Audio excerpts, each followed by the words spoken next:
Great. Hello, welcome to Kentucky Science Center's 2024 Virtual Youth Science Summit.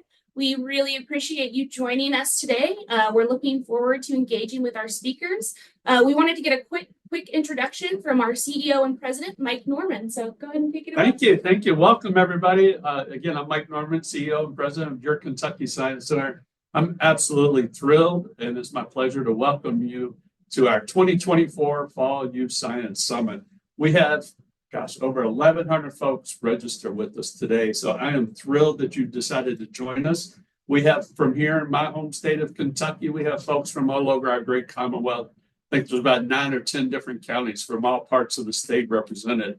From all over the U.S., we have 7 states, folks from 7 different states joining us, from California, Idaho, Colorado, North Carolina, South Carolina, Tennessee, Florida. Welcome, welcome. I am so thrilled that y'all have decided to join us. Before we get started, I do want to say express my appreciation to a few folks. First of all, Scientist Jenny and this amazing team behind the scenes that you can't see they do so much year long to make this event possible, and it all comes together seamlessly. I want to say thank you to our amazing speakers. Jenny and team have put together an incredible lineup. They're going to share their passion and their STEAM careers with you. And we have the pleasure and the honor in hearing from this series of speakers. They apply STEAM in their everyday work life, and they're strong and creative leaders. They're dedicated to serving their communities. They are prime examples of where a desire of lifelong learning and pursuing your passion can take you. So you're really going to enjoy hearing from them. Let me also give a quick shout out to our sponsors, to Lexmark and Toyota Motor Manufacturing of Kentucky. Without them, we couldn't offer these amazing summits. So thank you again. If you know anybody at Lexmark or Toyota, tell them thank you. If you're looking for a car, Camry's a good car. So that's my plug for Toyota today. So, here at Kentucky Science Center, our mission is to promote science literacy, nurture lifelong learning, and prime the STEAM workforce pipeline. So our goal here today, we just want you to be aware of all the amazing STEAM career possibilities. So my challenge for you here today is pretty simple, really. While you listen to the speakers, I want you to dream about what lies ahead for you.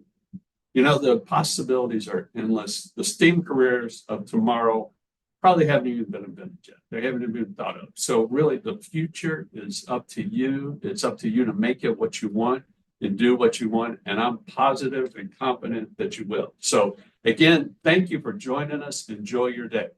Thank you, Jenny. Thank you so much, Mike. We really appreciate it.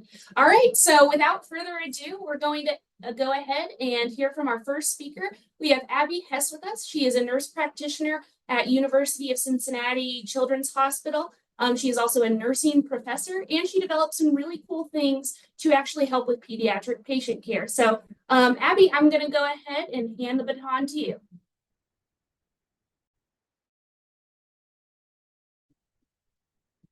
Good morning. Can you hear me okay? All right, perfect. I have some slides to share. Can I go ahead and share that?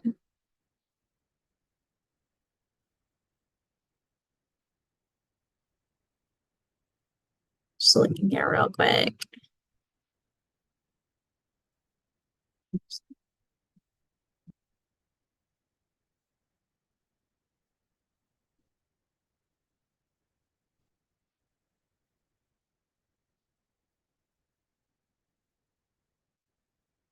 Okay.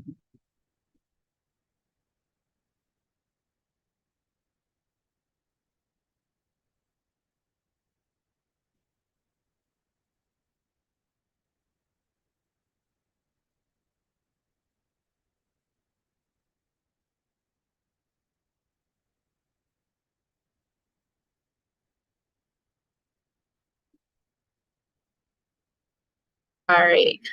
So get started in sharing. I have a video, not 100% sure if it'll play, but we'll see when we get started with that. So I'm Abby Hess. I'm a nurse practitioner, and so I work in direct patient care in the preoperative area with the Department of Anesthesiology, and I'm also a nurse innovator. So I've gotten the opportunity to design a new product to help kids who are scared about having surgery. And so today I really want to share a little bit about my journey, really thinking back from the time that I was in middle school or high school to now, and how I've kind of navigated kind of the different parts of thinking about the career journey and becoming a nurse. And also really want to share kind of how I saw a problem at the bedside that my patients were experiencing and help to translate that into a new innovation. And then really just talk about some resources that maybe you can think about as you're exploring careers in the sciences and technology. So I can remember being in middle school and high school and, really wanting to find something that I would be excited to do every day and be passionate about, but feeling kind of overwhelmed by so many choices. And it's hard to know, I think, when you're younger, because there's just so many things out there. As you mentioned, like the opportunities are constantly changing too, with technology, especially with things like artificial intelligence and machine learning. It's accelerating so quickly. And so even the opportunities that exist today might be different by the time that you graduate from high school or college, or even if you go to graduate school. So trying to figure that out, I tried to just keep thinking what would be something that I could really do to make a positive difference in the world that I would have fun doing, and just kind of kept that at the front and center of my choices and decision making, even though it took me a long time to actually figure that out. And so kind of going from left to right here, after I graduated high school, I knew that I liked the sciences, but I didn't know what I wanted to major in. I took a lot of classes as a freshman in different things, and then decided that I really like psychology and biology. So that's what I majored in. But then when I graduated, I still wasn't quite sure what I wanted to do as a career. I looked at medical school, I looked at medical research, I looked at physician assistant. I had a bunch of different areas I was thinking of, but I wasn't quite sure what would be the right fit for me. So when I graduated, I worked for a few years, and that's when I first came to Cincinnati Children's and got to work as a research assistant in a lab, kind of what you think of in research labs, right? The test tubes and DNA and cells and experiments and all that kind of stuff. So I got to learn about the medical research side of things, which was super cool. And I didn't necessarily want to do that forever, but it was a great experience to be able to learn. And that led me to become a nurse, because working at the hospital, I got to shadow nurses and talk with them and learn about what they do. And I was like, that's exactly what I want to do for a career.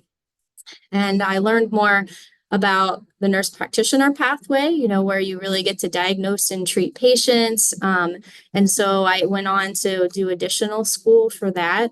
And then I noticed I loved delivering care and seeing patients, but there were so many challenges and problems that I encountered that I wanted to fix. And so that's where I became a clinical researcher and an innovator. And so I'll share a little bit about that story too. And this is a lot of information, so I'll just share the very basics of this. But when you think about different pathways in nursing, there's a ton. So I'll share a resource at the end if you want to learn more.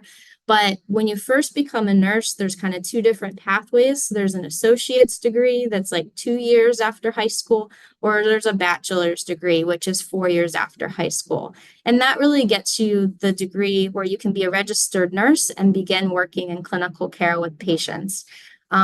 Then beyond that, there's a lot of different master's degrees in nursing. Many of the ones you might think about are nurse practitioners, and you specialize in family nurse practitioner, psychiatric, critical care, pediatrics. There's a lot of different specialties as a nurse practitioner, and other things that you can do kind of beyond that registered nurse degree. And then even beyond that, the degree really have your own lab or own program of research and science, or sometimes being a professor at a university. That's a doctoral degree as a PhD scientist. And the degree that I pursued was the Doctor of Nursing Practice. And so that really helps prepare you to be an expert clinician leader, and also to translate all these exciting discoveries that we find through research to help get them into practice so that they can help patients. So that's a very, very broad overview. There's a whole lot of additional information that you can learn, but just so you kind of have an overview of what that can look like. And so when I started working as a nurse, first I was in recovery room with patients waking up from surgery, and then I became a nurse practitioner, and I was working with kids before they go back to have surgery. And I noticed that many kids, and many adults too, right? They often feel very anxious before they go back to the operating room. And high anxiety before kids have surgery can be associated with some more negative outcomes after surgery, like higher reports of pain and having some delirium when they wake up, and sometimes even long-term negative things. And so we really want to help calm kids and make it as easy as we can. We have medications and we have other things that can help with that. But despite all the things we had, I was still seeing that many of my patients were really scared when it came time to go back to the operating room, breathe air through a little mask, and fall asleep. And so one day, my friend's little son, this is Owen, when he was 3, he came for a surgery, and I was worried that he might have a difficult experience. But after I talked with his mom about it, she said it actually was really easy for him. And so I asked her kind of, well, what made it easy? She said, well, I knew little Owen's favorite story was the 3 little pigs. So I told him when he went back to the operating room, he got to become the big bad wolf. And when he put on that mask, he had to huff and puff and blow the house down. So little Owen, when he got back to the operating room, rather than being scared, he actually took the mask from the doctor and he started breathing, and he huffed and he puffed, and he was asleep really, really quickly and not scared at all. And so I began thinking, is there a way that I could translate that into something that could help any of my patients? You know, not all patients know that story. Some, it's really hard when you're scared to have such an imagination, but maybe we could make it something that could help make it easier for kids when they're going to sleep with anesthesia. And so rather than seeing this kind of scary medical equipment and knowing somebody's going to put a mask on your face and that you're going to have to breathe this air and fall asleep, what if we could make breathing into the mask part of a game? And so I applied to our hospital's innovation grant. So our hospital actually has money to help if you want to create something new and you have an idea to do it. So I applied to that to create this breathing controlled video game. And this is Owen a year or 2 later playing our first prototype of the game. I never knew how much it would take to do healthcare innovation when I started down that journey, but it was kind of amazing because as I stepped into this space of not just being a clinician, but also getting to create something new in healthcare, I got to work with a ton of different people. So designers, engineers, computer programmers, team members who have expertise in business, team members who know about things like intellectual property, like patents and things like that. And then many of our different clinical team members who helped us to learn how to do this and helped us to figure out what would be most helpful for patients. But the amazing thing was when you're working in healthcare innovation, everybody was always thinking of in the center, the patient and the family and their parents. And so when we all were able to combine our different skills, we were able to really help make things better for our patients. I'm going to skip the video just because I'm not sure we'll actually get it to play. But when I look back on this project, you know, we created this breathing control video game that we now can use in clinical practice. And we have a team member who's helping us to get this out to hospitals across the country. And when I think back on this whole project and like things that I did when I was like in middle school and high school with group projects, some of those skills were so important as I learned how to work with all these different people from different professions and do work that was important and meaningful for our patients. And being really highly collaborative, critical thinking, you know, always putting the story together and figuring out what the next steps were, being creative and problem solvers, and being really effective communicators. I think those are things that you learn so much through different experiences in school.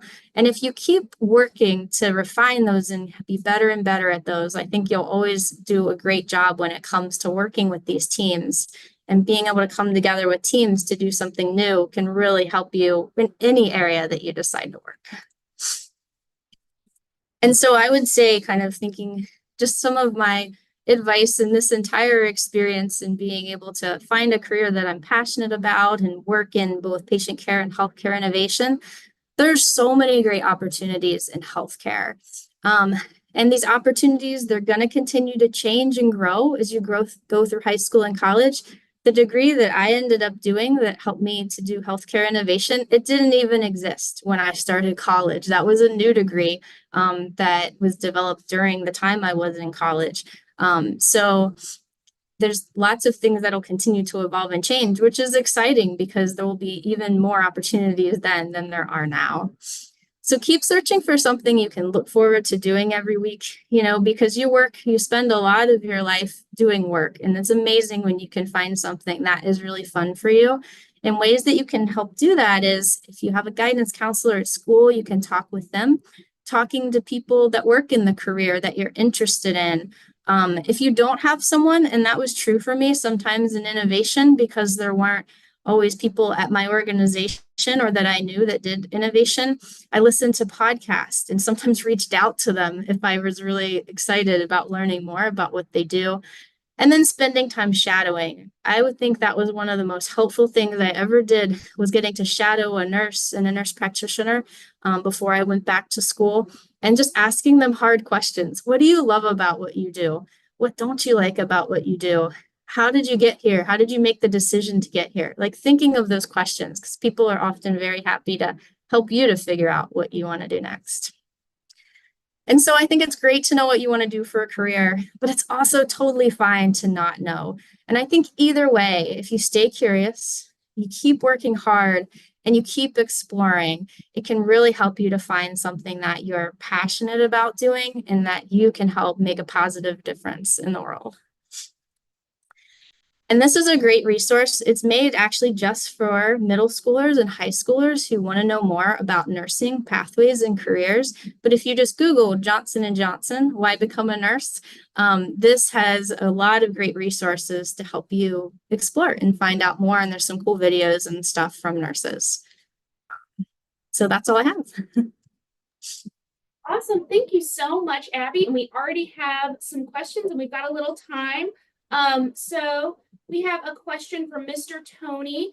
Why should our high school students consider a career as an NP instead of an RN or an LPN? Yeah, that's a great question. They're all different sort of pathways in terms of what you can do in the career. And I think there's different roles and responsibilities versus whether you decide to do an LPN, which is the least amount of school typically, versus a bachelor's or associate's degree in nursing versus a nurse practitioner.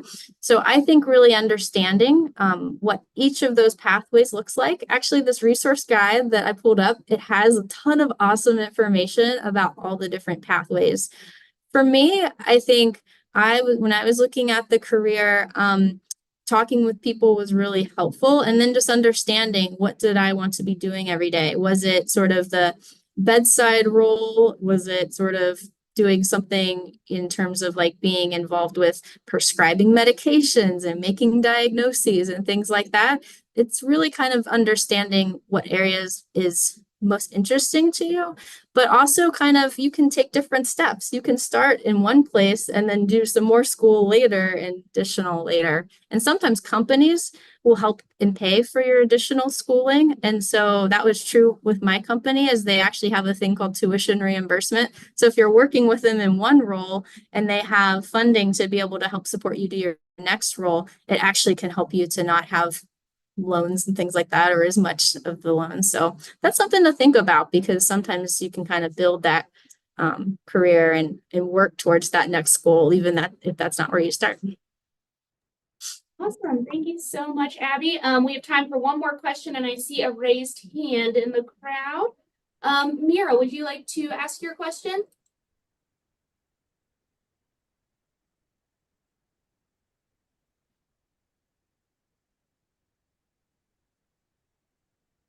Let's see. I think we're getting unmuted.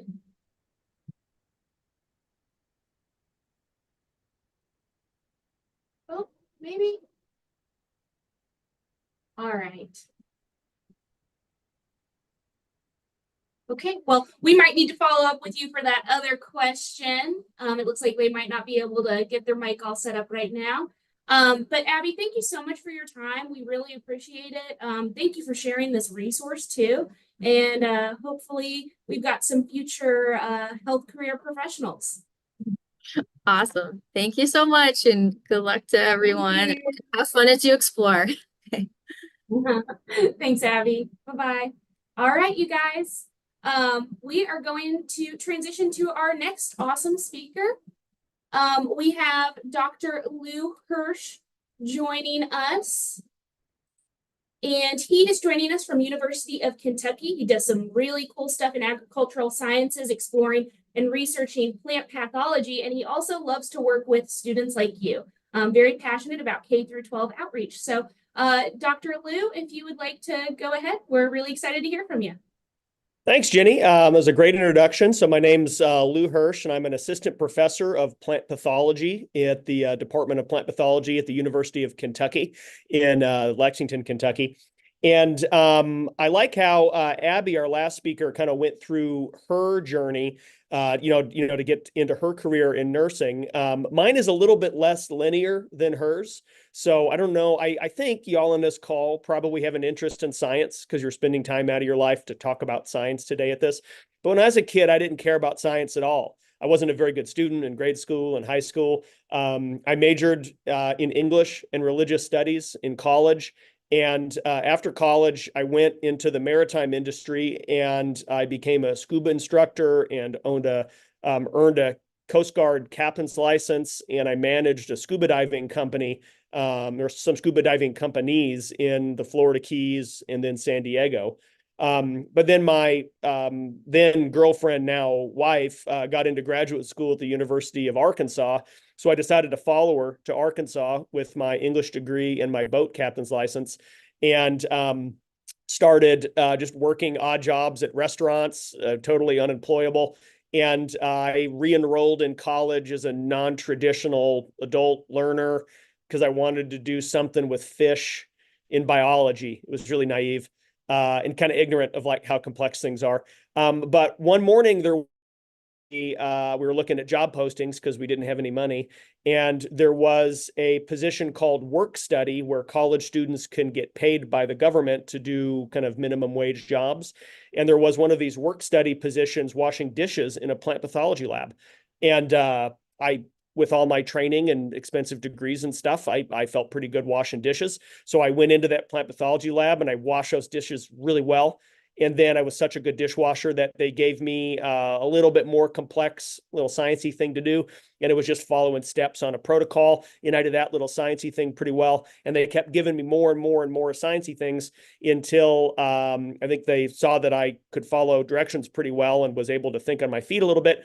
And then there was an opportunity to join the lab that I was washing dishes in for a master's project that remarkably didn't have any prerequisites. I didn't have to have any science background or anything. I just kind of did it and learned as I went. So I have a master's degree in plant pathology, and then I've earned a PhD in plant science with a focus on plant disease genetics. So what do plant pathologists do? Well, we study plant diseases. Pathology is the study of disease. So I assume that most people on this call live in cities, because most people in our society live in cities. About 83% of people live in the cities or suburbs in America. And that means about 17% of people live outside of the cities or suburbs, but only a little tiny percentage of those people actually farm. Based upon tax records, it's about 1.3% of our country is actively engaged in farming. And it's probably actually less than that, because a lot of people will claim that their property is a farm to get a reduced tax burden from the government. And they probably don't farm like how we think farmers farm. So it's not very many people. And we are, as city people, pretty profoundly disconnected from our food. Whenever I go and give science talks about this stuff, I always ask people, where do you get your food? And then the city people always raise their hands and say, oh, well, I get it from the store. And that's true. We do get our food from the store. But where did the store get their food? Well, eventually it came from a seed, probably, or at least a plant that some producer, some farmer grew, probably in the ground, maybe in a hydroponic sort of system, like a big greenhouse or something like that. But it came from the agricultural community. And from a field to your refrigerator, there are a lot of things that get in the way of hurting those plants so they don't produce food that we can eat. The biggest yield reducer in agriculture, globally and in this country, are weeds. Weeds are just plants we don't like, and they outcompete the plants we do like for food and nutrients and water, so they stunt the growth of the plants. The second biggest yield reducer is plant diseases. And in the United States, it's kind of hard to calculate, but on average, we lose around $300 billion of potential agricultural production to plant diseases every year. And that's a huge number. That's bigger than the budgets of most of the states in the United States. And we don't lose a lot of whole crops. We don't have big famines and stuff that come by our country because we're pretty sophisticated and can deal with a lot of diseases. But some of these diseases only cause 5-10% yield reduction. You wouldn't even be able to tell if you looked at an ear of corn that was 5% smaller. But a little tiny bit of reduction multiplied by 300 million acres we grow in corn and soybeans equals a lot of reduced yield and then reduced money. So I don't have slides today, as you guys probably figured out, but I do have some visual aids that I pulled out of the freezer or sampled from my life, getting here today, just to talk to you guys a little bit about some diseases that you may either just kind of see in the news or see in your life. If you guys have ever been around a cornfield, especially now it's time for like corn mazes and stuff like that, you guys have probably seen, or if you haven't seen this, look around if you're in like a corn maze for Thanksgiving, Halloween stuff.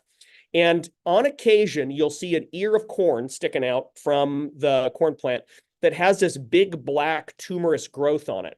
And that's a disease called corn smut. So let me get my paper towel here because this is very gross. So this is a corn ear, and you can see this is kind of the normal corn down here, but up here, there's this huge black glob. And this black glob is actually a fungus that has colonized the corn when it's silking, when it's trying to get each kernel gets its own silk, and a piece of pollen lands on the silk, grows down, and then fertilizes the kernel. So these fungal spores are blown around in the wind. They land on a silk, they grow down the silk, and then they infect the developing corn kernel. And this up here, it's kind of hard to see because it's clumpy. I took it out of the freezer. I picked this about a month ago. This is probably only 5 or 10 infected kernels. And what this fungus does is it turns this kernel into kind of a huge tumor factory where it sucks out nutrients from the corn plant and turns those corn sugar nutrients into fungal spores. So this will be a little bit hard to tell, but let me kind of rub it here. Oh, it's all squishy and spongy. Can you guys see how on my finger there's this sort of black goo? This black goo, if we were to put these under a microscope, are actually probably on here somewhere between 10 and 50 million black spores, which are microscopic. We call them propagules, but they're kind of like the fungal equivalent of a seed. And any one of these spores, if it blows around and lands into a susceptible plant, can actually grow on the plant, infect it, colonize the plant, and then cause disease. So if there's like maybe 50 million spores on my fingertip, guess how many spores there are in this infected ear? Here's another infected ear. They can get really, really big. Sometimes they're as big as my head. And there are unquantifiably huge numbers of spores in each of these smutted corn ears, that any one of which can kind of blow around and land on some corn and then infect it. I always also like to ask people, oh, it's dripping down. Oh, it's dripping down my hand. Gross. I always ask people, who would eat this? And I guess I'm gonna look at the attendees here just really quick. If you guys are paying attention, could you raise your hand real quick to tell me if you would eat this? And I'm looking. This is a good test to see. Either everyone's asleep or nobody would eat it. I'll ask you guys another question. who wouldn't eat this? Raise your hand. Melissa would not eat it. Mr. Tony, not eating it. That's fair. It's pretty gross, but you can eat it. And actually, yeah, you see Henry not eating it. Good call. So if you were just to eat corn for your entire life, you would die because there's not enough amino acids in corn to provide our bodies with the energies we need to survive. But this fungus, when it infects a corn, produces the amino acids that corn doesn't make. So actually, if you ate corn with this fungus, you would be able to, I mean, you wouldn't probably be super strong and stuff, but you wouldn't die. It has all the nutrients you need to survive. And so corn was domesticated in central Mexico, probably around 7,000 or 8,000 years ago. And people started eating this, and they figured out that if you ate it, it didn't make you sick. And there's actually a product now where if you go to really fancy Hispanic markets, it's kind of a delicacy. I have some canned items right here. This is from Nahuatl, which is the language of the Aztecs that is still spoken in lots of parts of central and southern Mexico. It's pronounced Huitlacoche or Cuitlacoche. My Nahuatl isn't very good. Or some people call them corn truffles. And these are kind of a delicacy now in a lot of kind of higher end Hispanic markets. There's a really nice like Peruvian restaurant in downtown Lexington. And on occasion, they'll have like tacos and quesadillas with this stuff in it. And they're like $20 a piece. And I always get them just so I could, try the wares and stuff. And I also cook these sometimes in my class. So I never suggest to people, don't put this in your mouth if you're just walking around in a corn maze sometime. If you don't know what it is, don't eat it. But these are edible products, and people do, kind of make their careers growing this, selling this, and eating this. So turning direction a little bit to something more that you guys have probably seen before. Everyone's pretty familiar with the banana. It's a little bit cold in Lexington this morning, and I rode my bike to work. So it's a little bit brown because it got cold, but this morning it was nice and yellow. But probably, as you guys can tell, this banana's getting a little bit old. And you can see here, all throughout it, there's these little tiny spots. And I bet you a lot of you guys are going to be today years old when you learned that these spots are not a natural part of the banana. They're actually a symptom of a disease that this banana has, and almost every single banana has, called anthracnose, which is Latin for anthrax, which means blackening. So what happens here is that, and I took the sticker off, but this banana came from Guatemala, according to the sticker that I took off this morning. And when this banana was hanging in the banana tree in Guatemala, these fungal spores were blown around in the air, like they always do.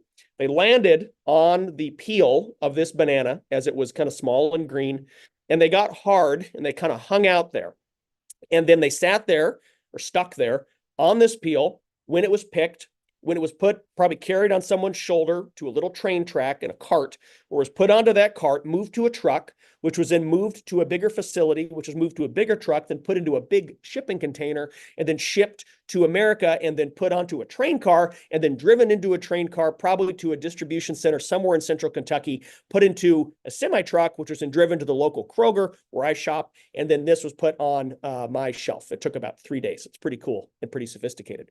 But then once this banana started to ripen, it produces a chemical called ethylene, which triggers a bunch of different sort of changes in the banana, makes it sweeter, first of all. But these fungi can sense that chemical, and they kind of wake up from their hibernation, punch through the banana peel, and then start growing through the rind or the peel of the banana. They don't make any toxins. They're not going to make you sick. By the time there's a ton of fungal growth into the banana, it is so brown and gross, it's not even good enough for banana bread. So you don't need to worry. Don't eat the peel. That's weird behavior. Don't eat banana peels. But doing so, you wouldn't get sick. Your friends may make fun of you. But there's nothing wrong about eating these bananas with spots. And another kind of cool banana fact is that these fungi, when they punch through, these fungi are small and the peels are pretty hard. So they require a tremendous amount of pressure to punch through the banana rind. It's equivalent to about 16.4 micronewtons with a standard deviation of 2.3 micronewtons. That doesn't matter anything to anybody. But if you go to Google and kind of do a little conversion table, that's the equivalent of a guy like me. I'm 175 pounds. I'm 5'8". being able to punch through a plate of steel that's 1.5 inches thick. Or someone like me curling a hook and ladder fire truck 5 times with one arm. It's one of the strongest forces in nature, natural forces in nature, secondary to like meteor strikes and earthquakes and volcanic eruptions. It just happens microscopically on a banana, so we don't even think about it. One last note on bananas, and I want to toss it over for some questions here before my time's up in 5 minutes. But these bananas are going extinct. So there are about 1,200 varieties of bananas. We eat one of them. This is called the Cavendish banana. So just how there's a lot of apples with names, bananas have names too, and we eat this one. This banana is susceptible to a disease called Panama disease, and it's caused by a fungus named Fusarium oxysporum formispecialis cubensi, which is crazy, so we call it FOC because it's easier. And bananas are clonal. That's why I'll open it up here. There's no seeds. Seeds should be in here. So these are actually asexual plants. They're clonal. So when you look at a banana plantation, could be 10,000 acres, 5-10 times the size of your school probably, and look at all those trees, they're all the same genetically, which is great when you're looking to get a banana that looks the same because people don't buy weird looking bananas, but it's really bad when they become susceptible to a disease. So all of our bananas now are imperiled by this disease through which there's no cure. So in probably the next 5 or 10 years, we're not going to see any more of these bananas because they're going to become commercially extinct. What we will see are some weird looking bananas. They'll be tiny, they'll be long, they'll be thick, they'll be thin, they'll be red, they'll be green.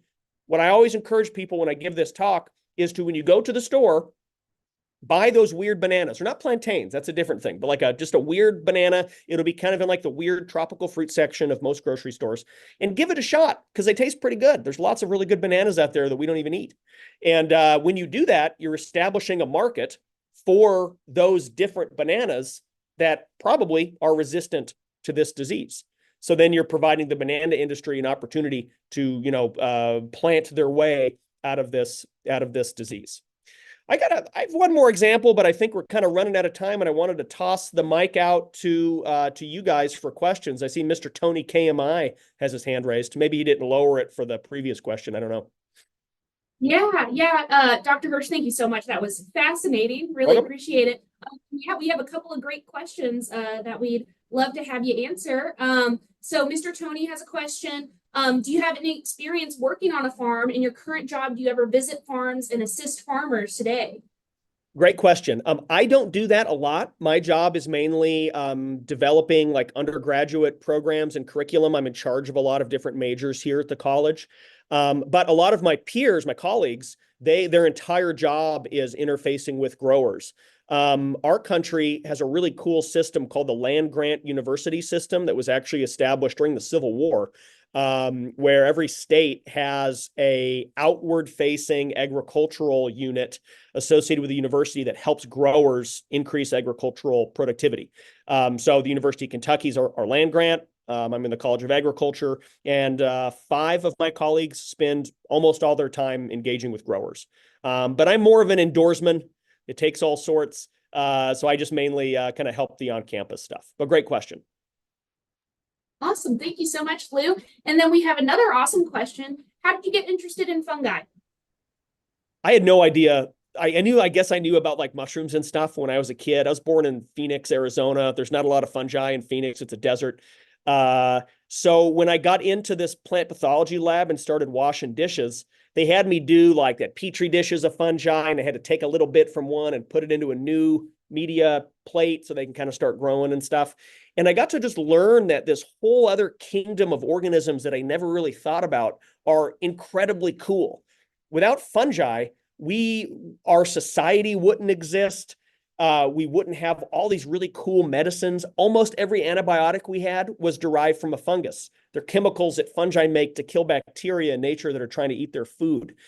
Bread and beer, which are really important parts of how society moved from hunting and gathering to sort of like villages and cities, those require fungi to make.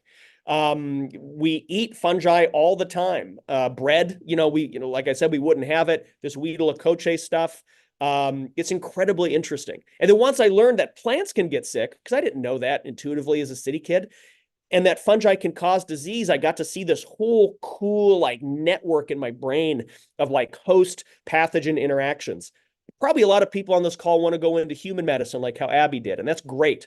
We're an increasingly sick society. We need a lot of health professionals. But I look at the same sort of relationships between the pathogens and the diseases that they cause, just in an agricultural setting. But a lot of the relationships are the same. And we can do a lot more in-depth experiments with plants and fungi because they don't have rights. So we can just get in there and just do kind of crazy things. And we don't have to, worry about hurting them or anything like that. So we're able to get at, in a lot of ways, really answer more fundamental questions about how these microbes and their bigger plant hosts interact with each other. Awesome. Thank you so much, Dr. Hirsch.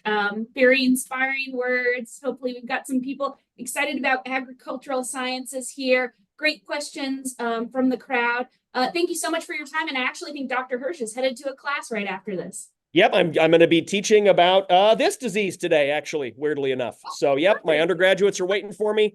I will wish you all goodbye. Good luck. Stay curious. The stuff is worth it. All right. Thank you so much, Dr. Hirsch. We appreciate your time. See y'all. Have a good one. You too. All right, everybody. We are going to transition to our next speaker. I'm going to help get them over here real quick.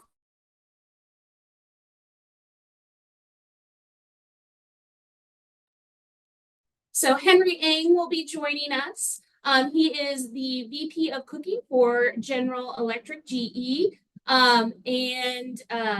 We're really excited to hear from him. He has had experience all over the world through GE, through the US Army. So really looking forward to hearing more about that.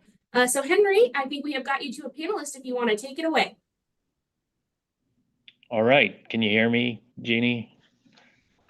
Okay, great. Well, thank you so much for having me today. And I'm super excited. When the Science Centers talked about the Youth Science Summit. And so at first, everybody, after listening to Dr. Hirsch, it was just fantastic, his view on food and agriculture. People were probably asking, well, why is the appliance guy on this? What does this have to do with science? Well, when you think about cooking, cooking is science. It's all about time, temperature. They are the two primary variables that affect everything we cook. Dr. Hirsch talked about bread. Fundamentally, yeast is a chemical reaction as the yeast breaks down the sugar and creates CO2 and ethanol, which creates the air in your bread. And then I'm sure all of you have heard about the Maillard reaction, where the amino acids and sugars interact with heat to create that browning and that flavor. So that's what cooking is about. And I'm sitting here in our cooking lab. I do have a presentation that I want to take you through. So let me pull that up on the screen.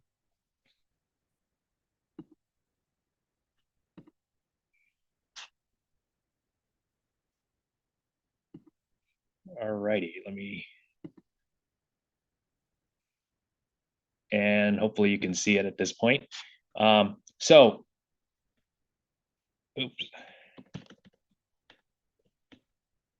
Okay, so let me start with the history of cooking. I work at the General Electric Appliance Company. I lead the cooking business. We have about 250 STEM folks on our team. When I say STEM, I'm talking about mechanical and electrical engineers that design our products. We have software engineers as well as computer scientists that design the application, as well as the food scientist that creates the wonderful food that we cook in our ovens and our ranges. We are the oldest cooking appliance business in the US. We created the first line of appliance in 1907, over 100 years ago, and we haven't stopped since then.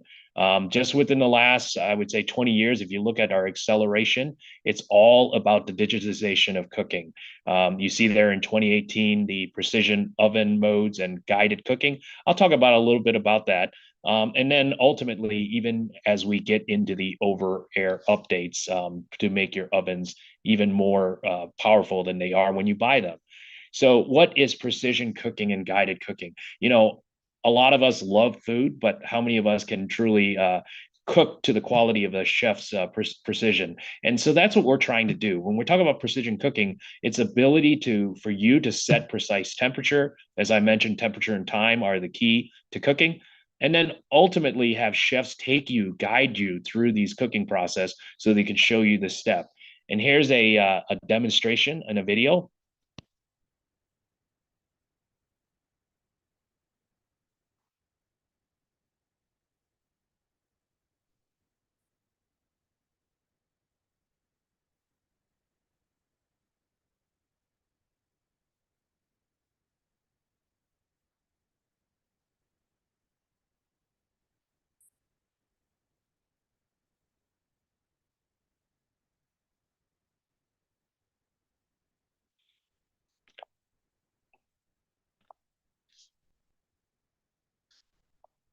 Okay. All right. So not only are we enabling the consumer to be able to cook better, guiding them through the cooking process and giving them precision products, now we're connecting all our appliances and giving them better usability. So you look on the left there, all our appliances are connected and upgradable. We're launching incremental cooking modes such air fry. So you could have bought an oven 3 years ago that didn't have air fry, but then we pushed the air fry capability to the oven, as well as additional contents and marrying that together to give you ideas like the turkey mode that we launched in Thanksgiving to enable the users to cook a perfect Thanksgiving dinner. Recently we just worked with Omaha Steak to launch a steak mode, which essentially will give you the ability to cook your own steak in the winter without the access to the grill. So let me move forward to this.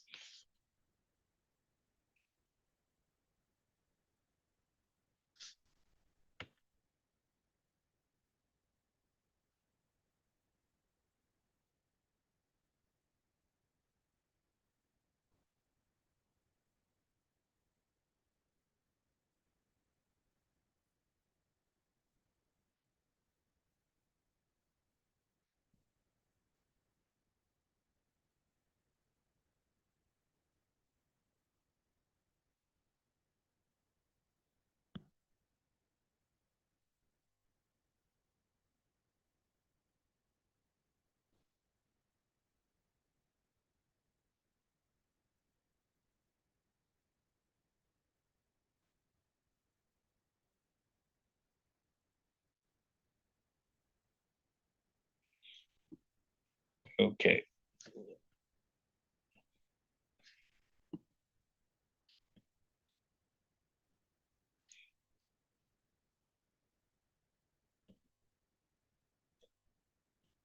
I understand. I just saw the note that you cannot see the PowerPoint. Are you seeing it now?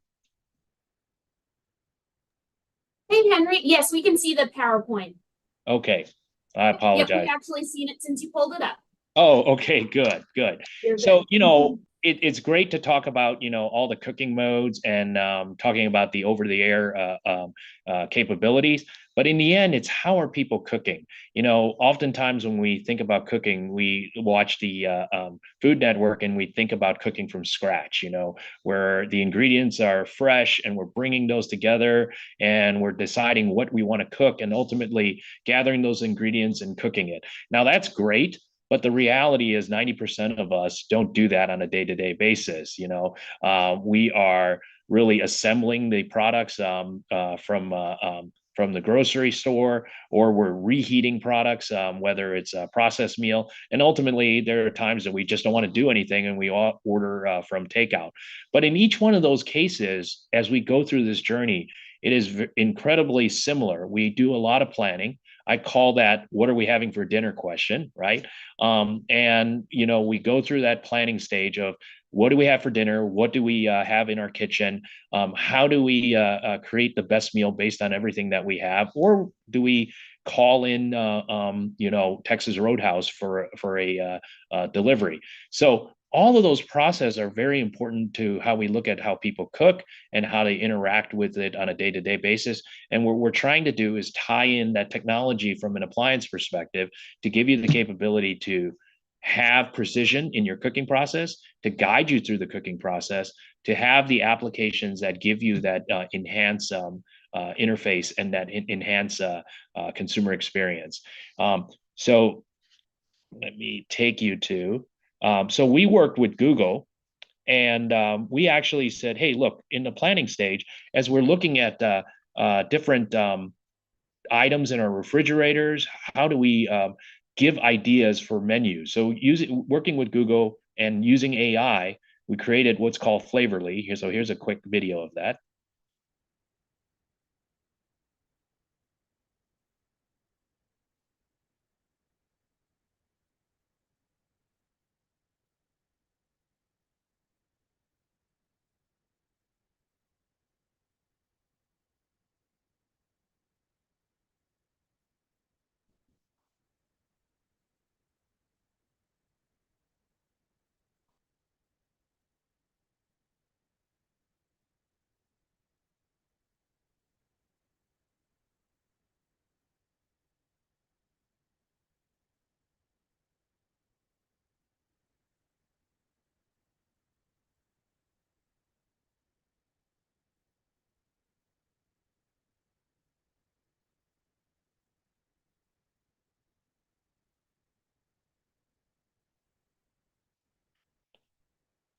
And then that takes me to really what we're trying to solve from a consumer standpoint, developing this cooking ecosystem and what's for dinner.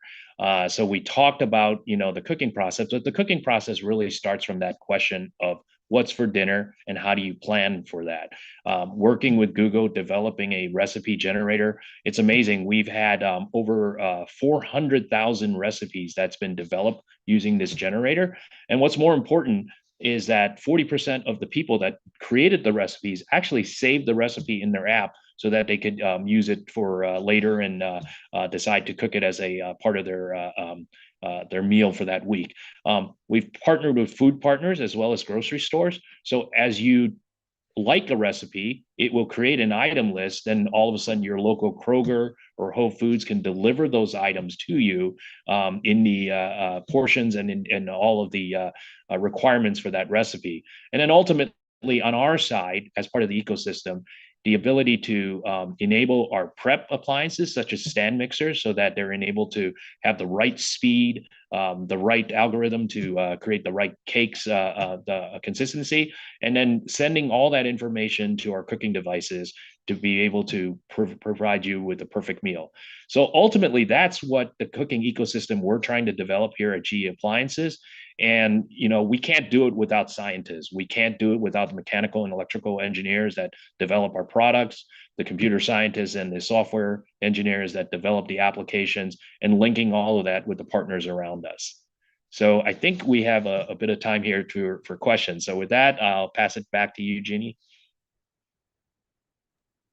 All right. Thank you so much, Henry. I bet a lot of us did not know much of that at all. So I feel like we just learned a lot of information.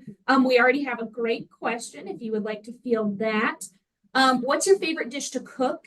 It's actually kind of a multifaceted question. Which cooks food better, convection or standard ovens? And what's the best temperature to cook meat for it to be done? Okay, let me, I'll start with the last question since that's fresh on my mind. It actually is, it varies depending on the temperature of the meat. So when you saw the steak mode, what we actually do is we measure the internal temperature of the steak as well as the external temperature of the oven cavity. So we work with the food scientists to determine the multiple levels that people like, whether from rare all the way to well done.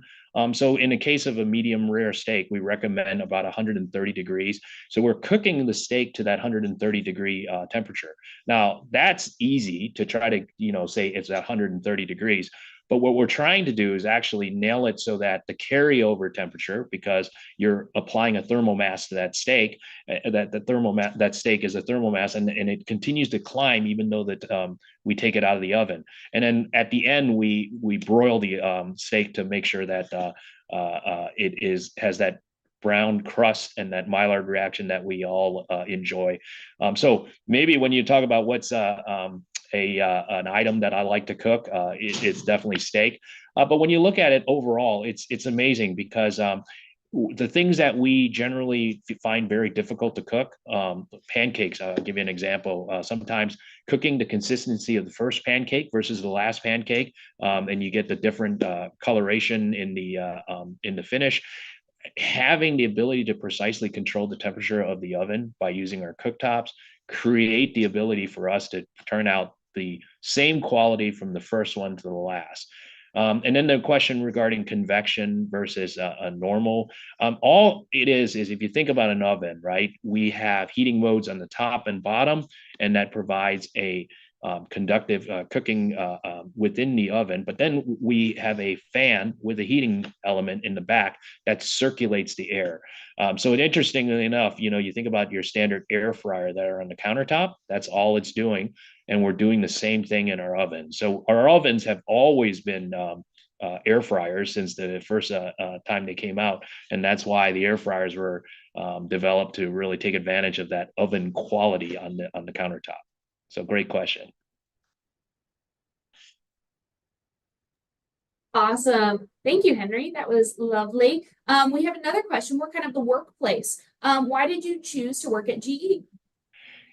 I've been with the company 26 years. And at first, to be honest, I think if you read my bio, I was in an Army officer for 8 years. I came out, I wanted to work in a factory. And I thought, okay, I know what to do with my hands. And that ultimately was what my goal and career objective was. I was a biochemist as an undergrad, so a bit of a STEM background.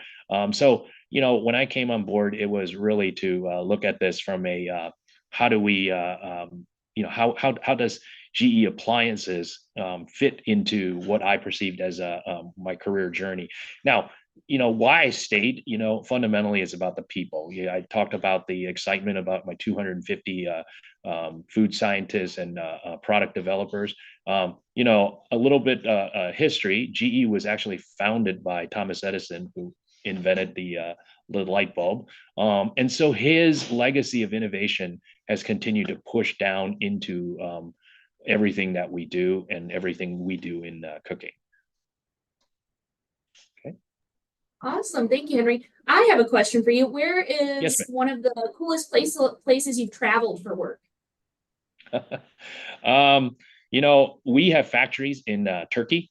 So I think Istanbul is just an amazing city within, because I think it geographically, obviously, it sits on the Bosphorus, so it overlaps between Europe and Asia. But you fundamentally feel that in the culture and in the people, everything from the construction of the building to the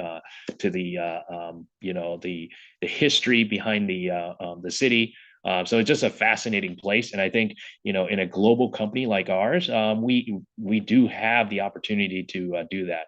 When I started out my career here at GEA, the majority of our of plants, unfortunately, were actually in China as a part of during the probably 80s, 90s. A lot of U.S. companies migrated factories overseas.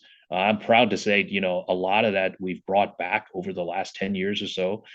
So, you look at where a lot of our ranges are made, all the products that you see behind me, they're made here in Lafayette, Georgia. We also have a plant that we own in Mexico, but the interaction and integration between those two facilities is just fantastic in bringing manufacturing and science and capabilities back to the States. Awesome. Thank you so much, Henry. And it was really cool to learn more about that landscape there. We really appreciate your time, sharing your experience, giving us a better idea of what you do over there. And I think we all feel like we learned some really interesting and applicable stuff. So thank you so much. Thank you, Jeannie. All right. Thanks, Henry. All right. And now we are going to hop over to our next speaker. So we have Stacey Purifoy-Jones with us.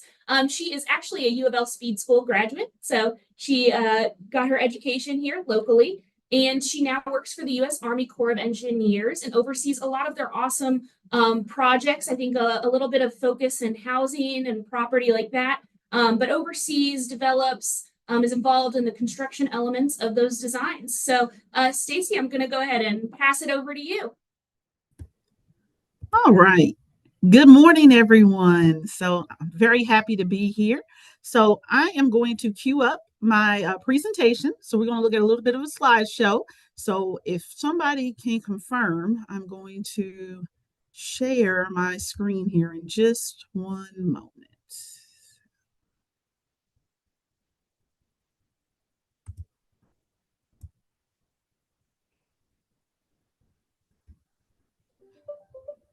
So can you all see me? Yes, we can see you. All right. And then so Jenny, you can see the presentation, correct? Not quite yet. Okay. So we'll give it a minute. Okay. Yeah, I think for the last one, it also took a second for it to get loaded up on the screen. Oh, yes. I'll try to remember that. Oh, no. You're good. We'll let you know when it pops up. Okay.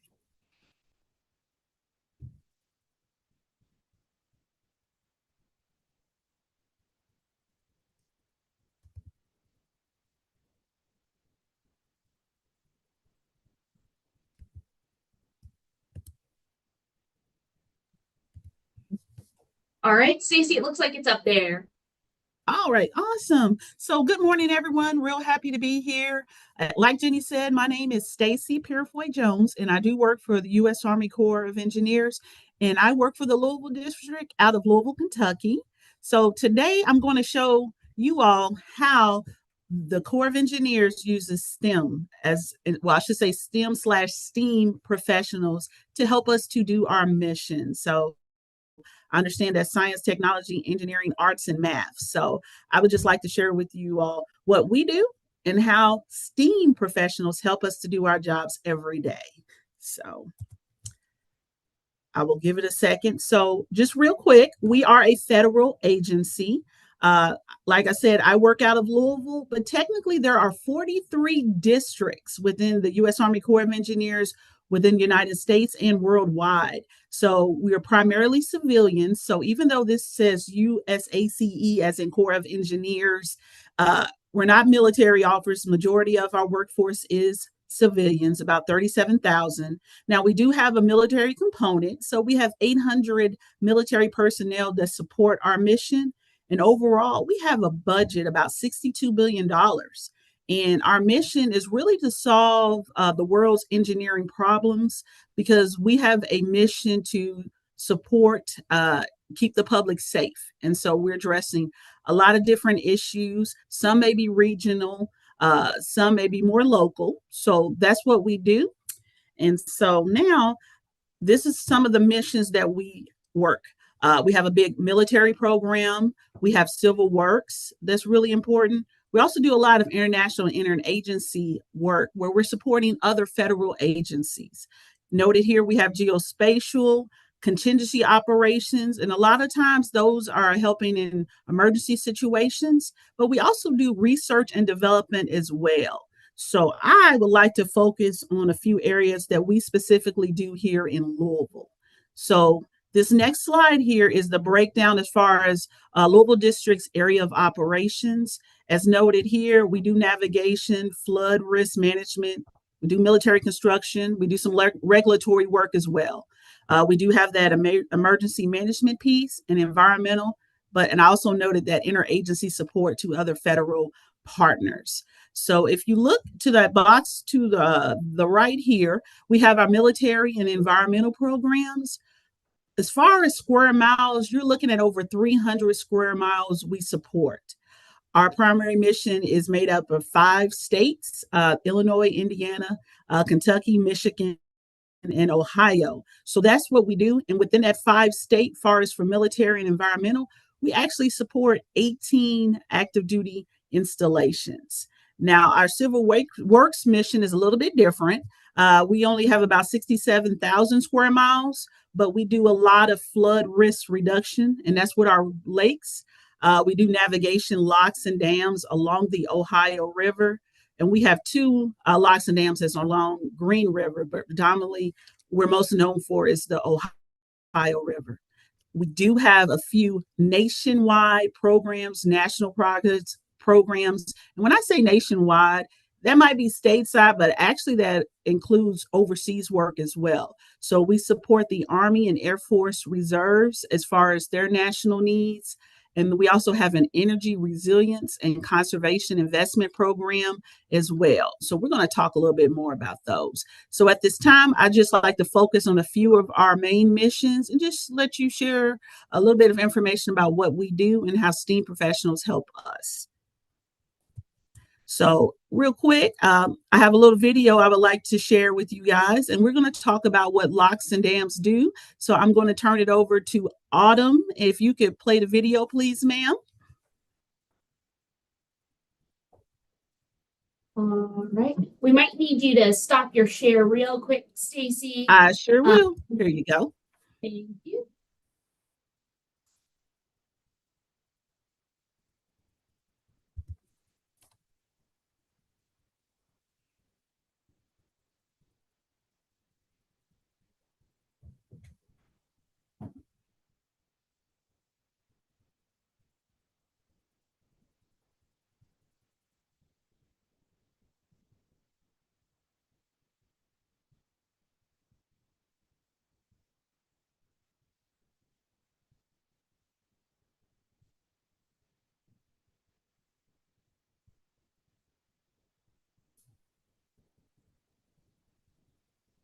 Sorry, everyone. We might just need a second to work through some technical difficulties. And we're going to try and get that audio attached to the video.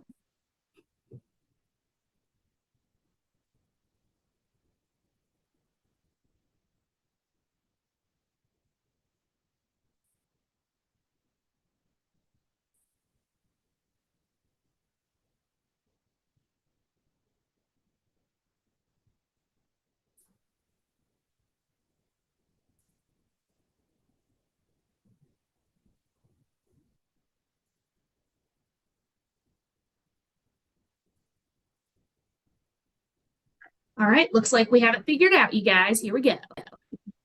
Welcome to the always beautiful John Day Dam, located 216 miles upstream of the mouth of the Columbia River, near the city of Rufus, Oregon, which you've probably never heard of, and no one could blame you. At the time of its completion in 1971, this chamber was the highest single-lift navigation lock in the world.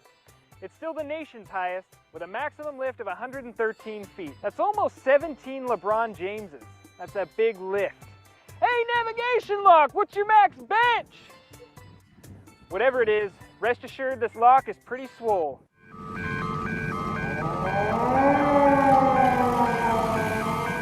One of our operators, while doing routine inspections, noticed that there was a gate guide wheel hanging down in the nav lock on the sail. It was on a ledge.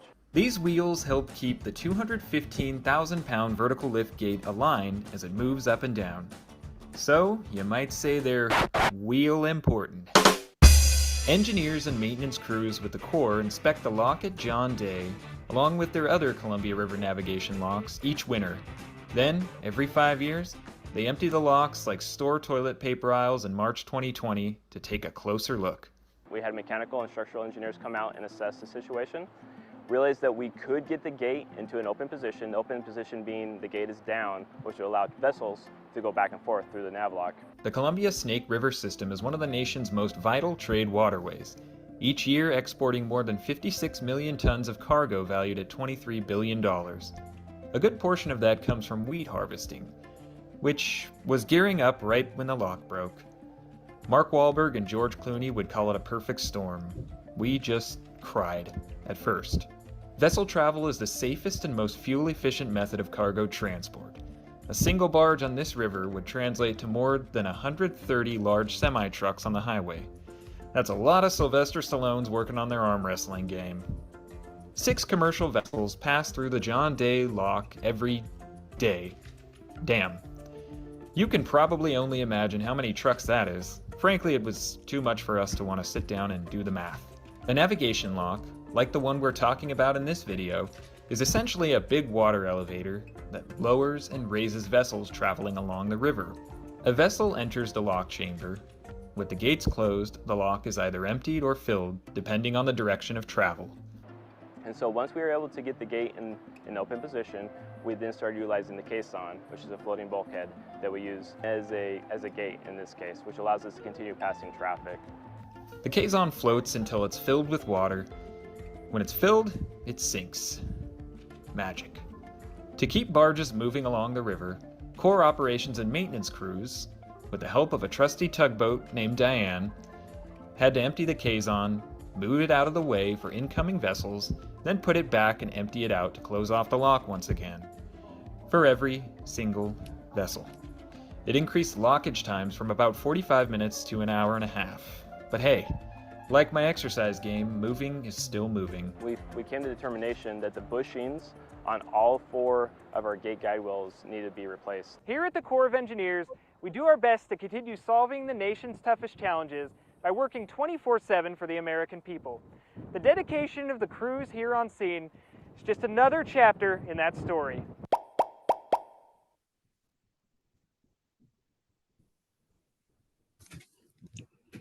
Awesome. Thank you so much. So I will come back and take over.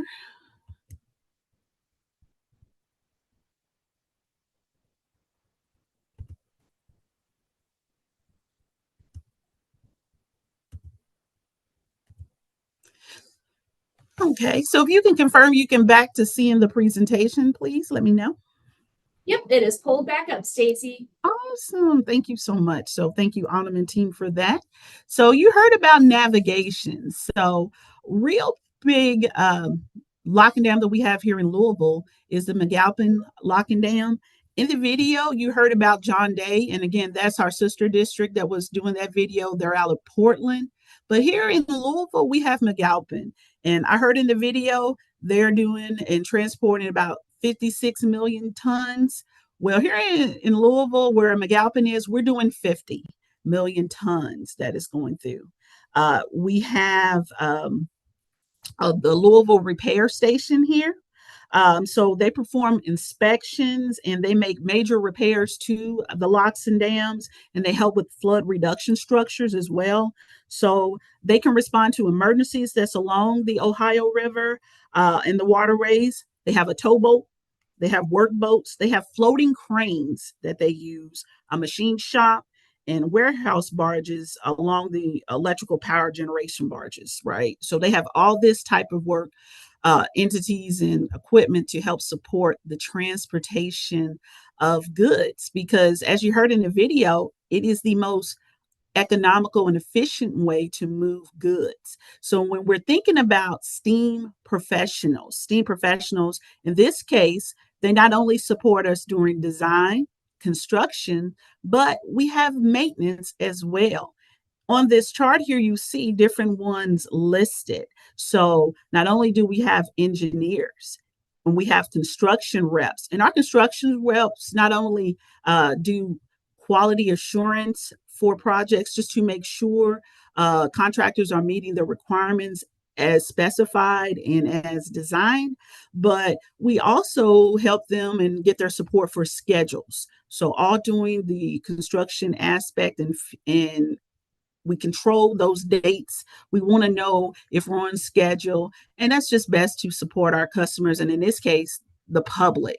As you heard in the video, these locks and dams, they're in operation 24/7. So you need skilled forces to keep them moving, right?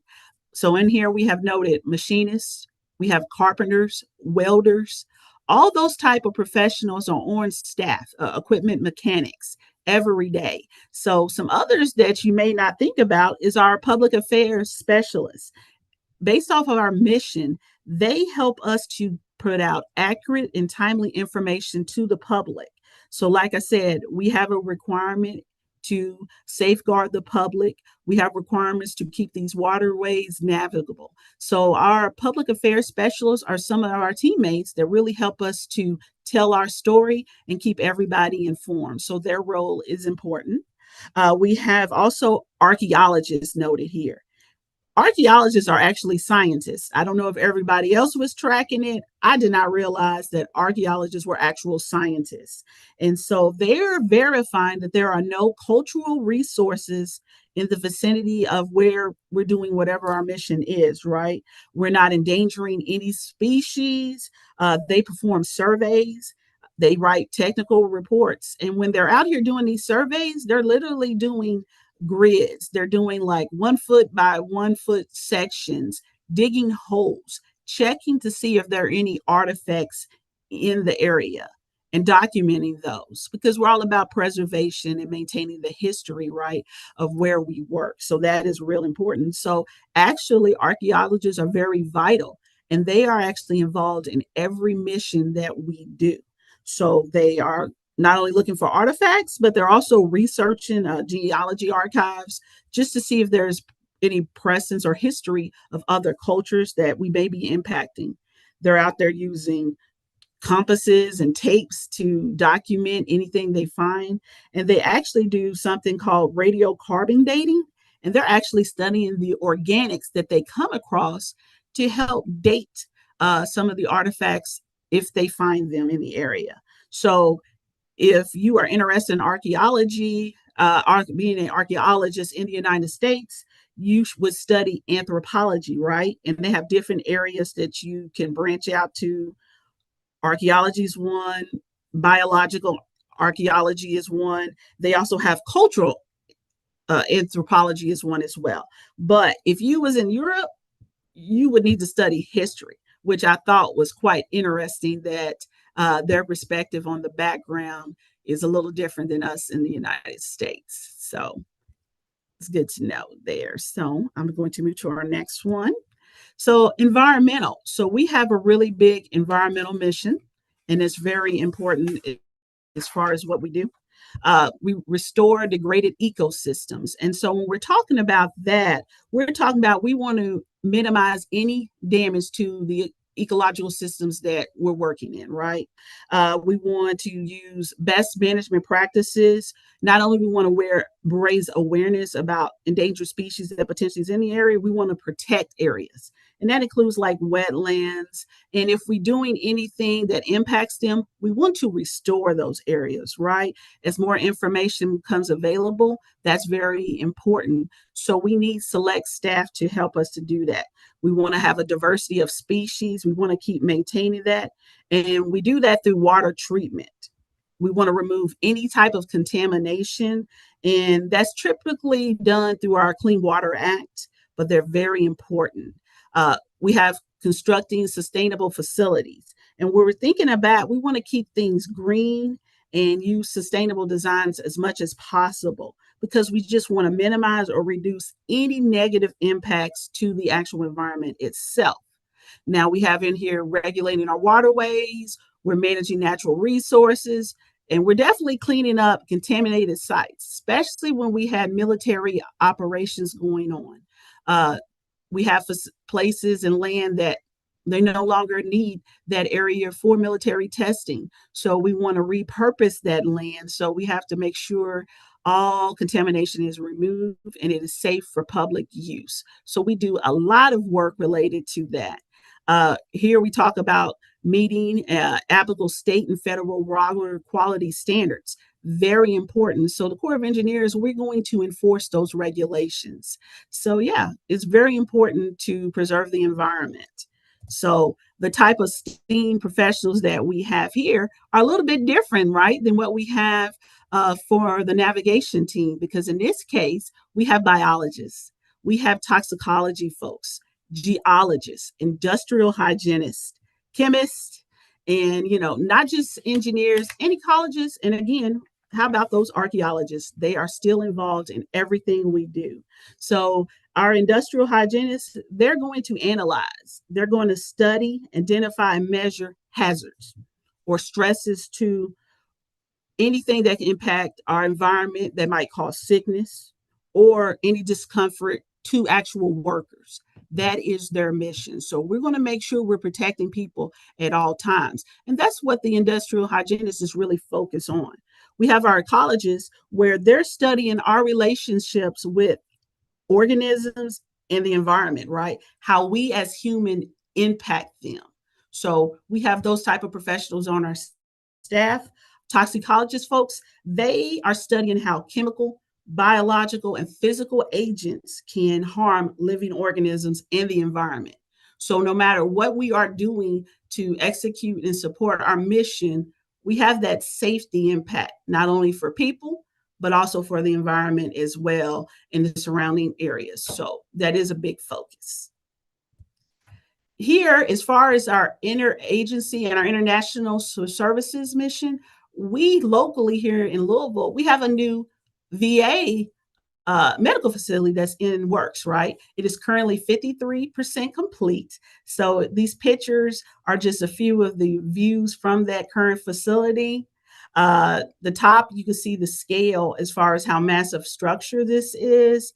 The bottom picture is our parking garage. And then the bigger picture, of course, is all of our facilities that's on there. So I'm going to see here. So this project was pretty massive. It is the largest one that had been awarded in the Louisville district at $941 million. And that was at August of 2021. And it will accommodate 104 inpatient beds. And it is literally 1 million square feet. This facility is. It's world-class, and it will support, based off its location, an estimated 45,000 veterans.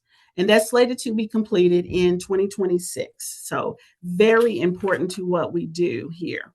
So the medical center itself is over 900 square feet, 900,000 square feet.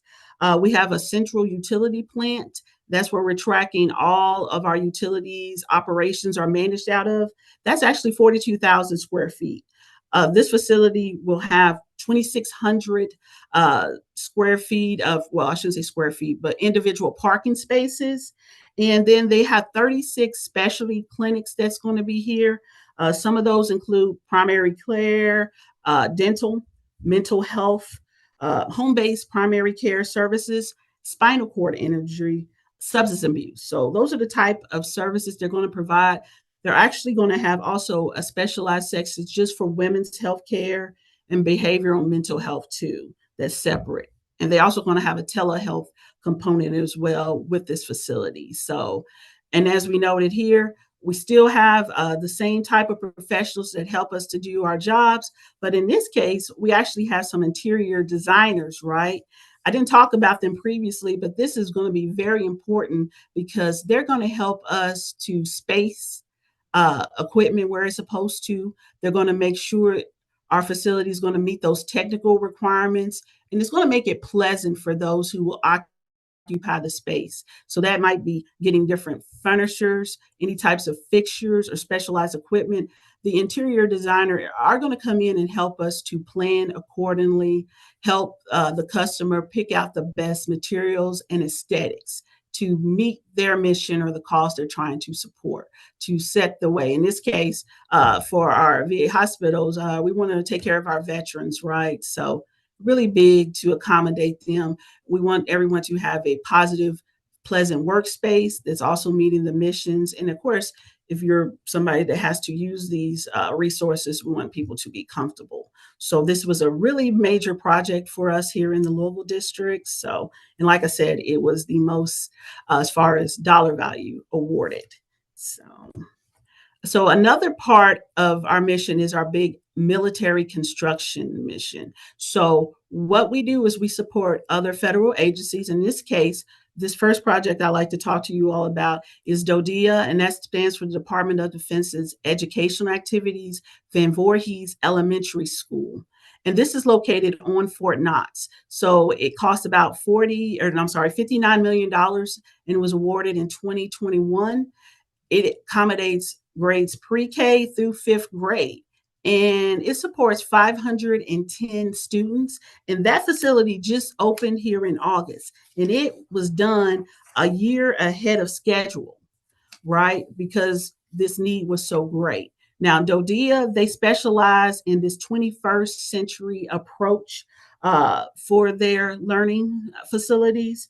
They want people to have effective curriculums, but they want spaces that can accommodate both small individual one-on-one, as well as large groups sessions as well.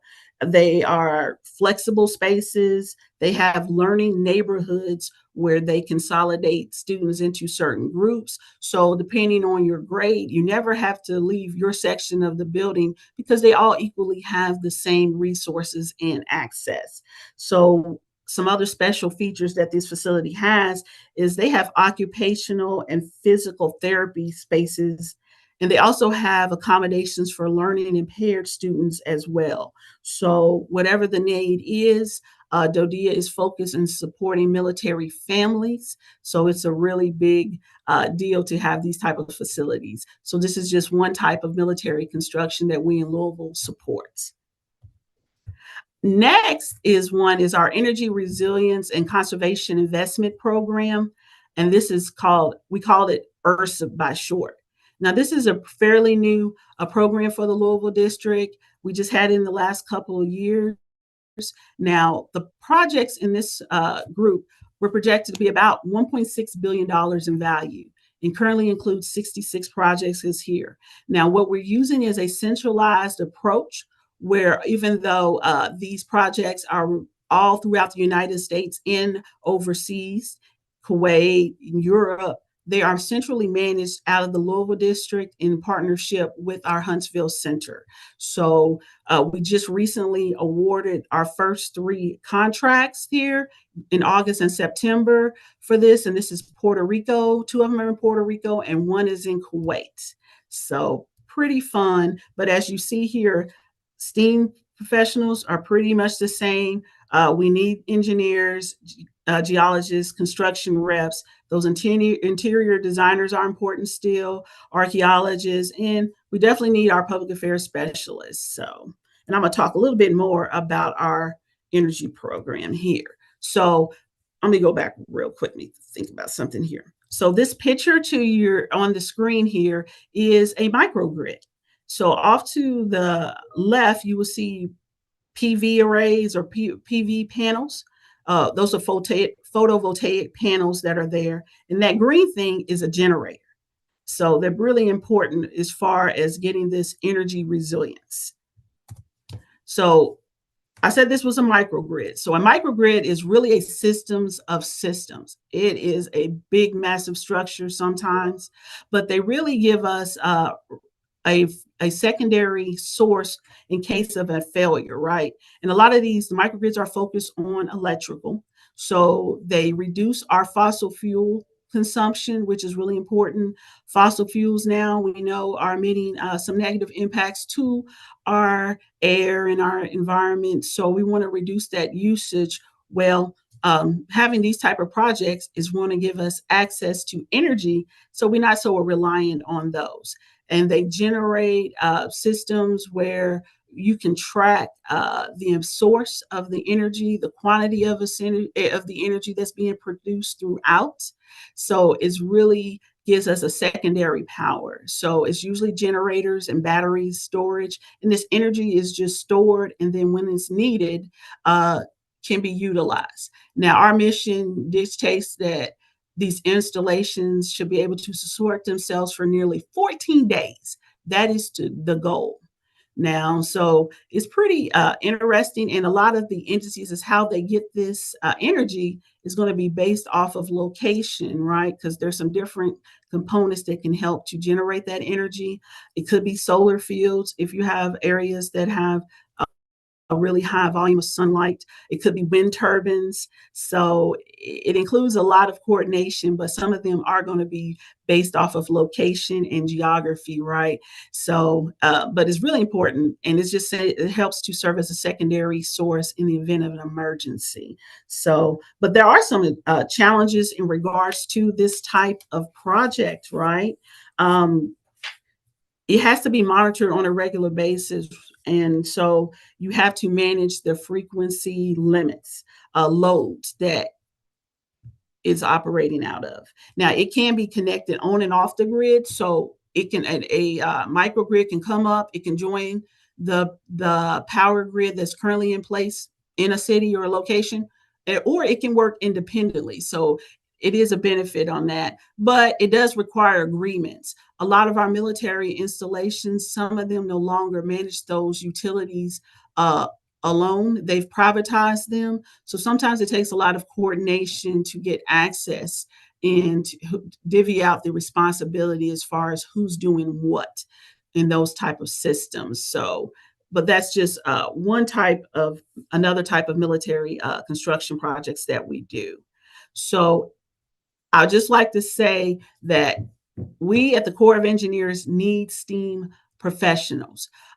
We do a variety of missions, and all of them are serving to protect the public and for us to support our other partners in their missions or whatever they do. So you don't have to be just an engineer. We can have entities that are ecologists, chemists, industrial hygienists, biologists. So everybody does not have to be an engineer. But if you saw in our navigation mission, we need machinists. We need equipment mechanics. So we need others. But throughout this all, as far as us at the Corps of Engineers, we need people to help us tell our stories. And so those are our public affairs type specialists that help us. But we also need to make our spaces comfortable, not only for us to execute our mission, but for access to those who might utilize them. So now we need those interior designers and stuff. So folks who are interested in arts and things, our public affairs folks use different platforms, right? We not only use social media, but we do news and media type interviews and things like that. So we have a lot of different STEAM professionals that help us to execute our mission. So with that, just a really quick blurb about myself. So this is me, and I am a civil engineer by education. And I also have a bachelor's and master's in civil engineering, but I also have a degree in construction engineering management. So I heard Mr. Eng talking earlier. So I am also a former Army officer. I was an engineer officer, so I did serve active duty for about 7.5 years between the National Guard and active duty Army. And I had some opportunities to deploy and do missions overseas in places like Iraq. And I managed a lot of different infrastructure projects, about $27 million worth when I was in Iraq. We did a lot of different missions. As a junior officer, I saw or supervised carpenters, electricians, plumbers, surveyors. So all of those folks helped us to accomplish the mission. And then I also was a geotech staff engineer as well. So I was studying soils and making determinations about foundations. I did materials testing. So I was out here testing concrete. So places like UPS, and they have those massive planes, they're carrying a great load. I was out here testing concrete to make sure it would maintain and the strength that would be needed to support such a load. So I like to say I've lived a couple different lives where I was a soldier, where I was an engineer, and I'm just excited that people like yourselves are interested in pursuing STEAM. And I would just like to close with us at the Corps of Engineers. We need people like you. You guys are the next generation of STEAM professionals. You can continue to help people like us solve the nation's problems and be responsive and support keeping the public safe and keeping our waterways navigable. So I thank you for your time, Jenny, and I would turn it back over to you, ma'am. I'm gonna stop sharing. All right. Thank you very much, Stacey. We really appreciate your time today. Those inspiring words. It was awesome to explore the wide world of STEAM careers that you can find at the U.S. Army Corps of Engineers. So thank you so much for sharing that with us. We really appreciate it. All right. All so right. Thank you, ma'am. Take care. Yeah, thank you. We are going to transition to our next speaker. We have Jonathan Hughes here from the Speed School of Engineering. Jonathan, I am gonna, there we go. We're gonna get you spotlighted here. And to give you guys a little intro for Jonathan. Jonathan is the Director of Admissions and Outreach at U of L Speed School. He's doing some awesome things to ensure student success and, that students are getting into the U of L Speed School, while also inspiring passion for STEAM throughout our community. So, Jonathan, I'll let you go ahead and take it away. Thank you for being here. Virginia, thank you. Thank you for having me. Thank you all for being here and participating in this session. Just as before, I love the previous presenters talking about just trying to get you all excited at participation in STEM and STEAM. It's critical. It's a critical mass. The more and more that we're reaching out, doing more outreach, doing more recruitment, the more we realize how important it is to just introduce STEAM to people and just how broad it is and what it encompasses. And so I oversee our recruitment. And so getting students into the JB Speed School of Engineering at the University of Louisville, but as well as our community engagement outreach, which is getting people excited, much like this session here and what all of our partners are doing here, trying to increase that. And so I have a few videos, but more importantly, I'm going to share my screen to share a PowerPoint. And so we'll go through some information, just get you more acclimated with what Speed School has to offer. So bear with me. 1 second. All right.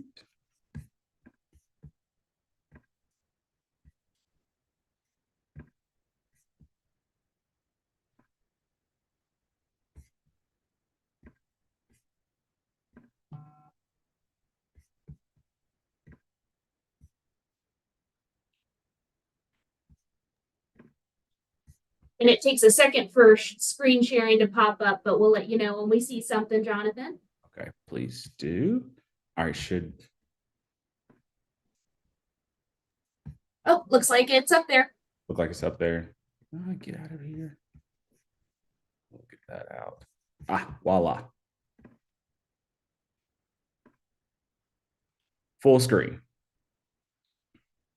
So we was originally known as the JB Speed School of Scientific School, though we have gone through some transition. But part of that transition is being focused on just creating new, exciting engineers coming from many different places.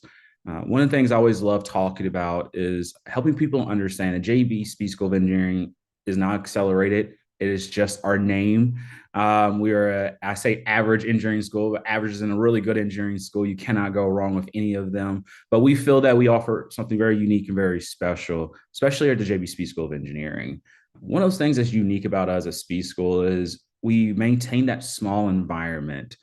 We have some of the strongest students coming not just from our state, but nationally, even internationally now as we're growing our programs. But we like to maintain that small feel, that small class size. That's so important for us. Our average class size is no more than 28 students per class on average. That's so important. Making people make sure they feel seen, not disappearing. As you look at our national profile, we have some of the best and brightest students coming from all over Kentucky and the United States. But what's really important about that is helping people understand that there is a place at Speed School for you. No matter where you're from, what you look like, no matter who you are, is a place where I say it's very eclectic. We have a lot of wonderful, unique individuals coming together to pursue their passion. And for us, a passion is making a change. And when you have this passion and want to change the world, our job is to provide a specific degree in engineering to help you do that, which we'll talk about more later. But one of the things we understand is we have to make sure we provide access to students in engineering. So make sure we're going out, we're finding opportunities, especially through our state, especially throughout this United States and the region. There are so many wonderful engineers, so many wonderful opportunities and talent everywhere. We want them to know Speed School is a place for that. And so we also help them with scholarships. We like to provide scholarship dollars to students that are looking to pursue the degree to work at said companies like the Army Corps of Engineers. Right? We want to make sure they can follow that passion without being burdened down with any debt. And so in some cases there will be some, in other cases there won't. Especially we have some uniqueness about our program that one, yes, provides scholarships, but two, allows you to work during school. While I say during, as in working full-time for a company, not actually taking classes, but earning dollars as you work, learning how to be an engineer. And there is no limitation on that. And so that's one of the first things we always lead with here at Speed School, is helping people understand that it is for you. Our big, what we call 7 degrees, our departments you'll see shortly, is ABET accredited. In order to become a professional engineer, right, to be able to take your FE, to get your PE, to get that certification, you have to have completed an ABET So that's the Accrediting Board of Engineering Technology. We actually just finished up our review this year to renew that once again for another 5 years. So you go through a review process. We just completed that with all positive marks. So just resounding yeses across the board. So we're happy to say we will be continuing our pursuit of offering degrees. So we've been doing this now for 100 years come August 2025. So we're excited to be continuing that on. One of the great things about that is our Big 7 departments is able to credit the bachelor's and master's. So if you were a student looking to come in, you're just focused on your bachelor's degree in engineering, wonderful. We provide that for you. There is no limitations there. But we're also the first and only engineering school to offer that at the bachelor's and master's level in all 7 of our departments, which we think is phenomenal. That you have the opportunity to go on as well to complete your master's in just an additional year after your bachelor's. And it's 2 pathways you could take. It is coursework or thesis-based. For those looking to go into a master's PhD, we definitely encourage you. We provide that support at the graduate level. But if you're just wanting to do the course space to learn more about the information you've learned, if you have a particular focus, you could pursue that. You could continue on through a thesis pathway. One of the things we always say, and we do talk about money, but money is significant because of the ability to have access. But beyond that is just the ability to come out and take the kind of job that you want to take or be able to go and pursue the kind of career that you want to pursue. But our master's level is actually billed at the undergraduate rate. And so it's not an additional cost. Well, I say we're always trying to make getting those additional degrees as simplified as possible. Graduating in good standing and declaring for graduation with the pursuit of your master's is all you have to do is declare for your master's in engineering. That's very important for our students to know. There's not additional tests. There's not additional benchmark or metric you have to meet. We want you to be able to go on, pursue that master's without having too much burdensome in front of you, right? And eliminating those barriers. And so cost is one of those, but also no need for GRE, GMAT, any of that to be able to go on into our Masters of Engineering. We have a team that will help you with that while you're there. A part of really understanding what you could do in engineering is first understanding what engineering is about. It's the application of math and science to better the world and through engagement opportunities in science, innovation. One of the ways we teach you that is through our first year experience. We want our engineering students to know that when they come in as a freshman, these are first year students you're seeing, working in an engineering space, in our engineering garage and lab, they're working together. Imagine just getting a small kit. In our case, we'll give them a pretty large kit. We'll put them in teams. They'll work in a makerspace to build that kit out. Understand there's going to be some missing parts. There's going to be some challenges, and you're going to have to research. You're going to have to design, model. You're going to also have to present and talk and communicate throughout the entire process. That's so important for us that you learn engineering application. And we start doing that literally in your first year. We call it the cornerstone.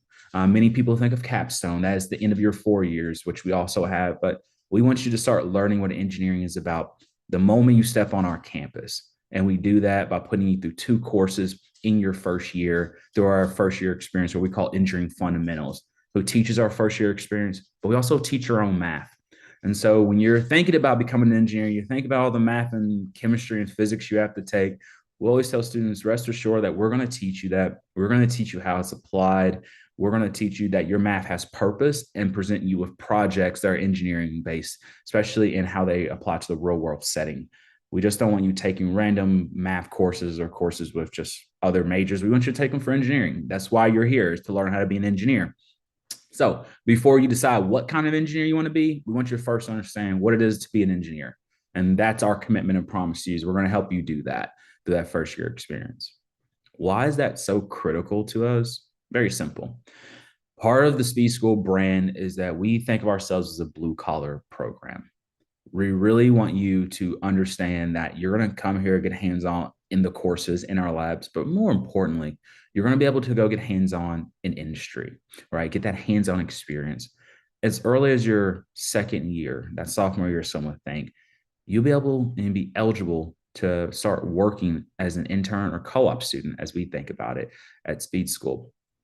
For us, when you're co-oping, it's critical to understand you are working full-time for that company throughout that semester. And so it usually is the spring semester of your sophomore year, but we literally co-op spring, fall, and summer. So all terms where there's no limitations on the terms.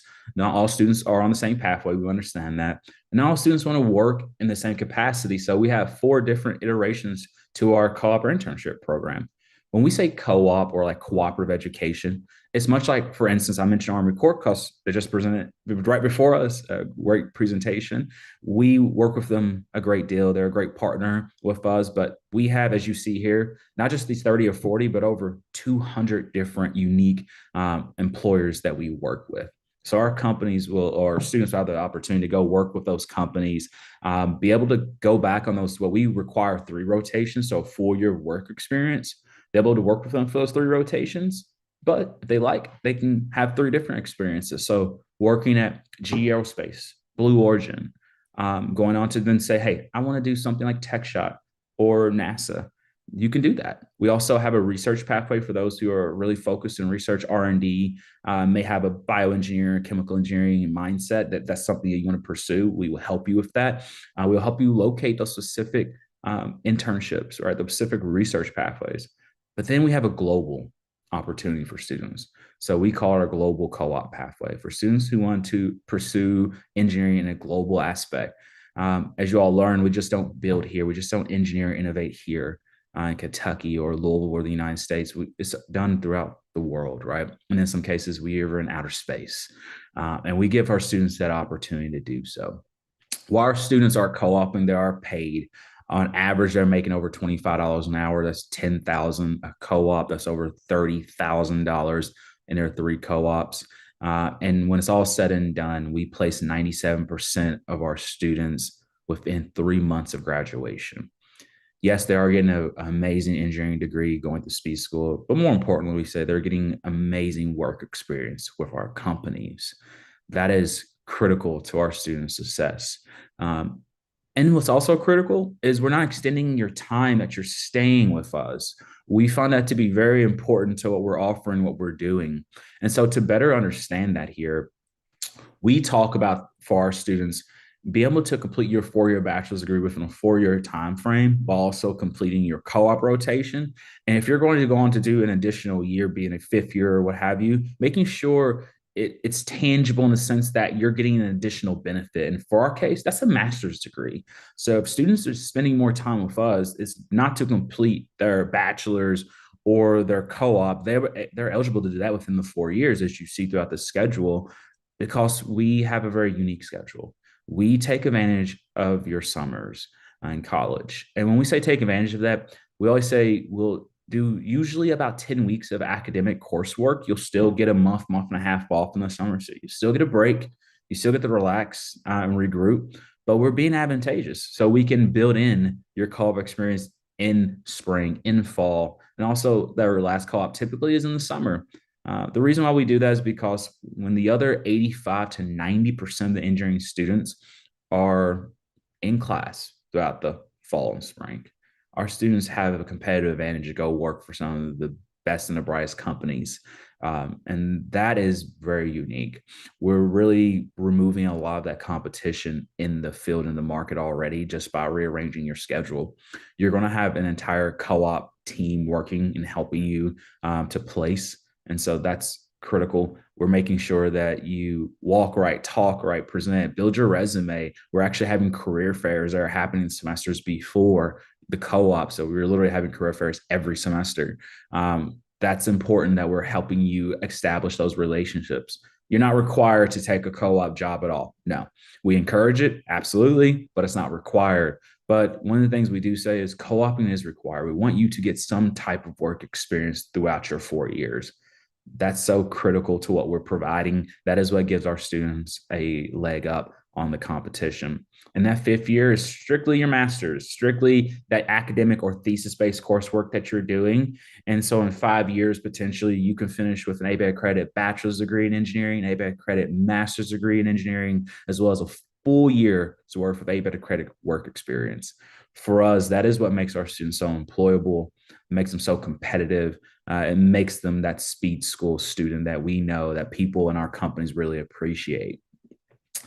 earlier I was mentioning the degree programs. And so the reason why we don't get hung up on forcing students into a degree pathway is this, the simple fact why you're here today is that you know you're interested in STEAM, but you don't know which pathway. We follow that same pursuit and that same ideology. We want students just to pursue a degree, not knowing what degree that may be it just yet. We'll help you with that. We actually give our students the full first year to determine what is the best degree pathway for them. And so we offer over 32 different degree pathways within our big 7 fields here, being bioengineering, chemical, civil, computer, electrical, industrial, and mechanical. We always tell everyone, go online, learn more, but come visit us, come explore engineering. It is so important to be able to talk to experts. We have over 300 different research pathways within our 7 majors here. And so we have a lot of different avenues students can take. Even then, our students will use certain majors as what we call springboards to professional school. For instance, bioengineering is a great pathway to medical school, dental school. Our civil engineering is a great way to law school and through our patent program that we offer in conjunction. We have students that will go on to the Masters of Business Administration to gain an MBA. In our computer engineering, we have a computer science major as well. We also have a computer science minor, computer engineering minor. We have different tracks and certifications being cybersecurity, artificial intelligence, data mining, data analytics. So we have a great deal of programs that we offer that we encourage you to check out more. And do understand you have the full year while in speed school to determine. And we have an entire student success and advising team that's going to help you and make sure we find the right pathway for you. And so that you don't have to conform to the degree will conform to you. And then there's something that we say that's just as important as everything we mentioned, and that's having a little fun. A lot of people think you go to engineering school. We always talk in the business. We're always talking the numbers. That is so important. But it's also important that you enjoy your degree. You enjoy your time with us. And so we have over 100 different student organizations at the JB Speed School of Engineering. Those organizations include chemical, civil. We have affinity groups if you're identifying with a certain demographic. We have so many organizations like our Formula One Baja racing team, which is amazing. These are students in real action, getting out there, getting dirty, right? And we love that when they get to not tear up the cars too much. We got to pay for those, but they do get to tear them up, rebuild them from engine on up, right? We say that. And so our rocket team, a NASA competition rocket team, our Derby Hacks team, we have so many different organizations. And by the way, we ethically hack. We always tell people our concrete canoe. We have so much to offer at the JB Speed School of Engineering. We always want them to know, have a little fun while you're pursuing your degree. It just enhances your experience, which we find to be really exciting. And so we hope you do as well. By the way, we have our own Greek life. And so if you ever thought the Greek life wasn't for engineers, you're wrong, because we have our own Greek life for our engineers. That also includes university, but please get invested, join us. We love that. And real quick, Virginia, if I have time, I have a short video. Speed school definitely has a reputation of being tough. You know, I was really nervous. I heard about how much work it was going to take, and I wasn't sure I was going to be able to do it. I still remember my first day of freshman year. I was walking through the tunnel under Grawemeyer, and I saw speed school, and I just thought to myself, what have you done, basically? I'm actually from Louisville. I was born and raised here. I went to DuPont Manual High School. So I basically lived my whole life within a 15-minute radius. So U of L is a lot more than just a place I went to school. It's really like home to me. I never thought about being in engineering before. I just heard how hard it was. What I didn't think about was the fact that I was going to work really hard. And I basically lived in the library my freshman year. And instead of drowning, I really thrived. And I found a community with both the faculty and the students where I felt like I belonged. The organization I've been most involved with is the American Society of Mechanical Engineers. I actually got to restart the inactive chapter my junior year. At Speed School, I've also gotten the opportunity to have a lot of hands-on learning experiences. I had this incredible opportunity to co-op with Gulfstream. And so now I've had a year's work experience when I'm graduating, and I know I'm ready to jump into the workforce as a professional engineer. I think the greatest thing I've gained from Speed School is the ability to believe in myself, that I can do anything that I set my mind to, and to not be afraid of new challenges, because I know I'm going to work hard enough to be able to achieve them.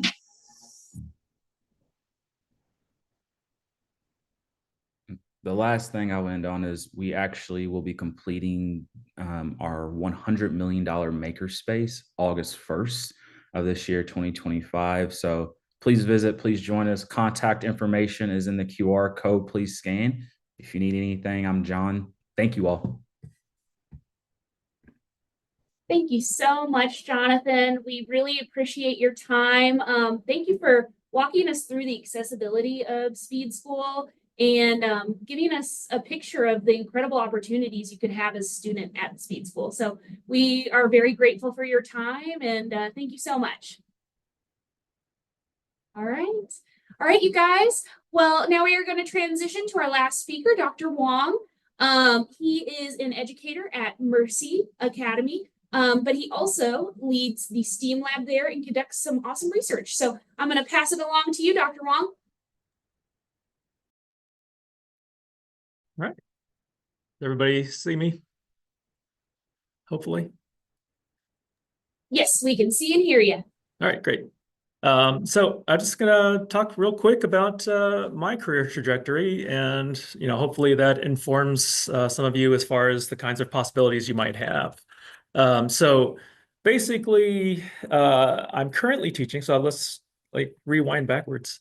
I'm currently teaching high school.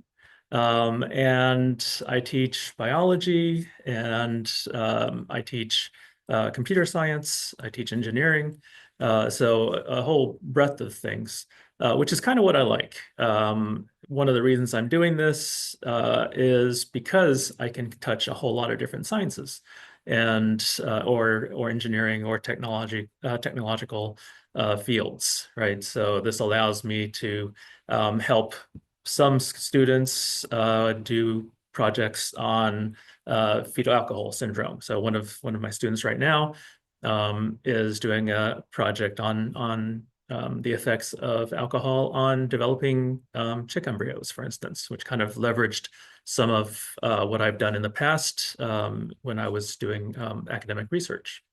So it's kind of cool being able to do that, but also interests that I've had since really childhood in computer science and programming. I've been able to kind of develop that, even though that wasn't really my professional training up until now. So it's kind of cool, and I'm happy that I ended up here.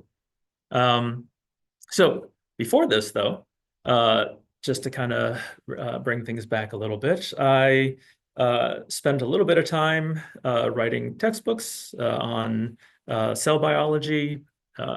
This was during a time when for various reasons, I ended up staying at home for a little while with my daughter. And so that gave me a good bit of time to be able to write. So that was kind of an interesting process, kind of going through that process of trying to organize your thoughts and how you would teach something. And so I've had a little bit of experience doing that as well. Moving further back, I have been a university professor. So I was a biology professor. I taught cell and molecular biology and neurobiology, developmental biology. And these are all topics that I was really interested in. And so I was happy to be able to teach those. I also ran a lab. And so one of the things that I was really interested in, and still am, in research is development of the brain, right? And so if you think about the brain, we start off with a bunch of cells, right? And they have to kind of crawl their way through a bunch of other cells and try to make a correct connection somewhere else. And so that's the problem that I was really interested in trying to figure out, right? So how does this little cell here start to stretch out, make its way out, and connect to the correct cell elsewhere? And so that was the focus of both my lab when I was teaching as a professor. And then also that was the focus of a lot of my research back when, even further back when I was doing my graduate work and earning my degree. So just to tell you a little bit about that, because to me, I think it's really cool, right? Because it's this process where the nerve cell has to send out an exploratory process, right? So if you kind of think about the nerve cell starting over here, right? So it's this little round thing, and it starts to kind of push out, and it stretches out a thin little process. And at the end of it, it's got this hand-like thing. And I mean, I'm using my hand because it's actually pretty reasonable. And I don't know about you guys, but when I play with, like, little puppies and kittens, you kind of do this and get them to play with your fingers. That's exactly what the growth cone is doing.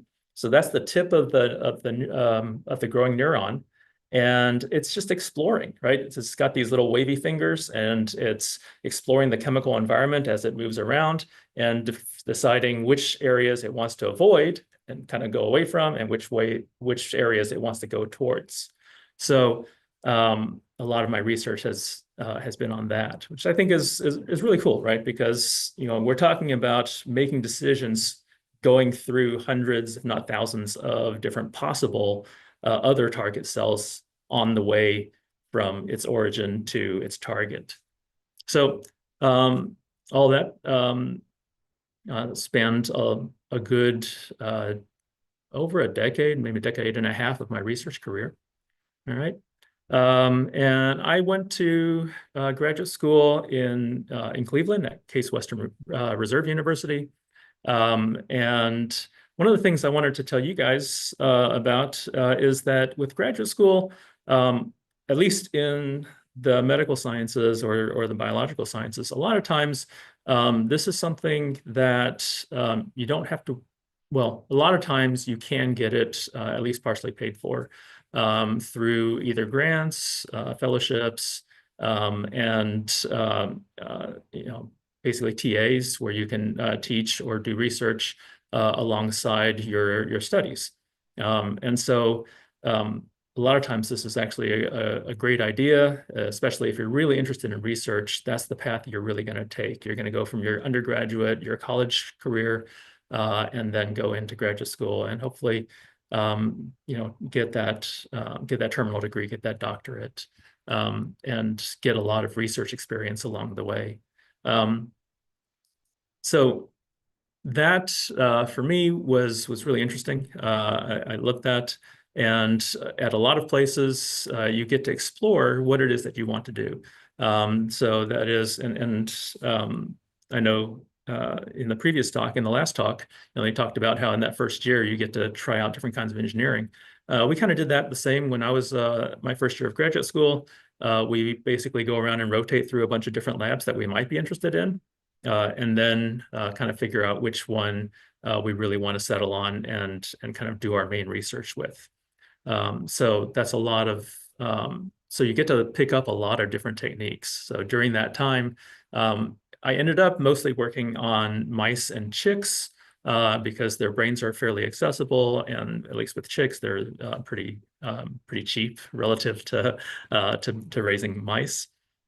But before that, I was able to work on a lot of other animals, rats and mice and rabbits and so on. So it was kind of neat to be able to look at a lot of different possibilities. Working, I guess, backwards from there. I went to college in the Boston area. I went to MIT, and that was really a cool experience. And the main thing I wanted to kind of talk to you guys about from there is the importance of doing undergraduate research or internships, depending on what field you're going into, if at all possible. It's so valuable to be able to get into a lab or into a work environment if you're going engineering or something like that, and see what it's actually like to work with graduate students and professors and see what the daily routine is as a professional scientist. And I think for me, I had a bunch of different experiences when I was an undergrad. I worked in kind of bioinformatics, doing more kind of computer analysis of genes. I worked in a biotechnology lab where we were devising, drug tests. And so a whole range of things. So if you can, if you have the opportunity to, you absolutely, it's such a valuable experience to do those kinds of undergraduate research and internships. The other thing I wanted to mention from my undergraduate is basically don't let unexpected turns in life kind of deter you from where you want to go. So, all kinds of weird things can happen. And in my case, my wife and I had a kid as undergraduates, just kind of unexpected, but a blessing anyway. And but a lot of times you hear about people who have to kind of veer off and not pursue their interests and dreams, but you can. You just have to persist and find support, and you'll be able to do that. So anyway, I'm trying to kind of compress stuff so that we can end close to on time. Happy to take any questions now. If you have any questions about kind of the journey to being a professional scientist, a researcher, or a teacher. Awesome. Thank you so much, Dr. Wong. Thank you for the encouraging words and for talking more about the diversity of directions your career has taken you. Really appreciate it. So what are some of the things you're doing now that are maybe your favorite things? So right now, I mentioned doing the research with some of the students. So that's really exciting that we're able to bring original research to the high school level. I think that's actually fairly uncommon, and I wish it wasn't. So we're really trying to build that, I think. And we've done that as well. We have some engineering and sort of ecological survey projects. We actually have a submarine that we take down to Mammoth Cave, and we explore the cave water systems to try to discover new passageways, also do cave life surveys. And so again, in that case, we're collaborating with professional scientists, and the goal is always to help students really get the excitement of discovery, right? That science and engineering is really all about that excitement that you get when you discover something new or you come up with a cool solution to a problem. And that's something that's invaluable, I think, and it's just such a great feeling to get that every time not every time you run an experiment. A lot of experiments fail, but when you do get the experiment that actually works the way you want it to, it's just an amazing feeling. That's wonderful. Dr. Wong, thank you so much for your time and sharing your experience. We really appreciate it. Thanks. Right. Awesome. Good to have you. Good to see you. Good to see you. All right, everybody. Thank you so much for joining us today for our virtual Youth Science Summit. We really appreciate your time, your engagement, and we hope you can join us again next year for our next virtual Youth Science Summit. So thank you very much, and we hope that you get a chance to come visit us here at the Science Center. We also can get out to you in our offsite programs. We have some great virtual programs to explore, like our Pulse of Surgery. So we hope to engage with you again soon. Thank you.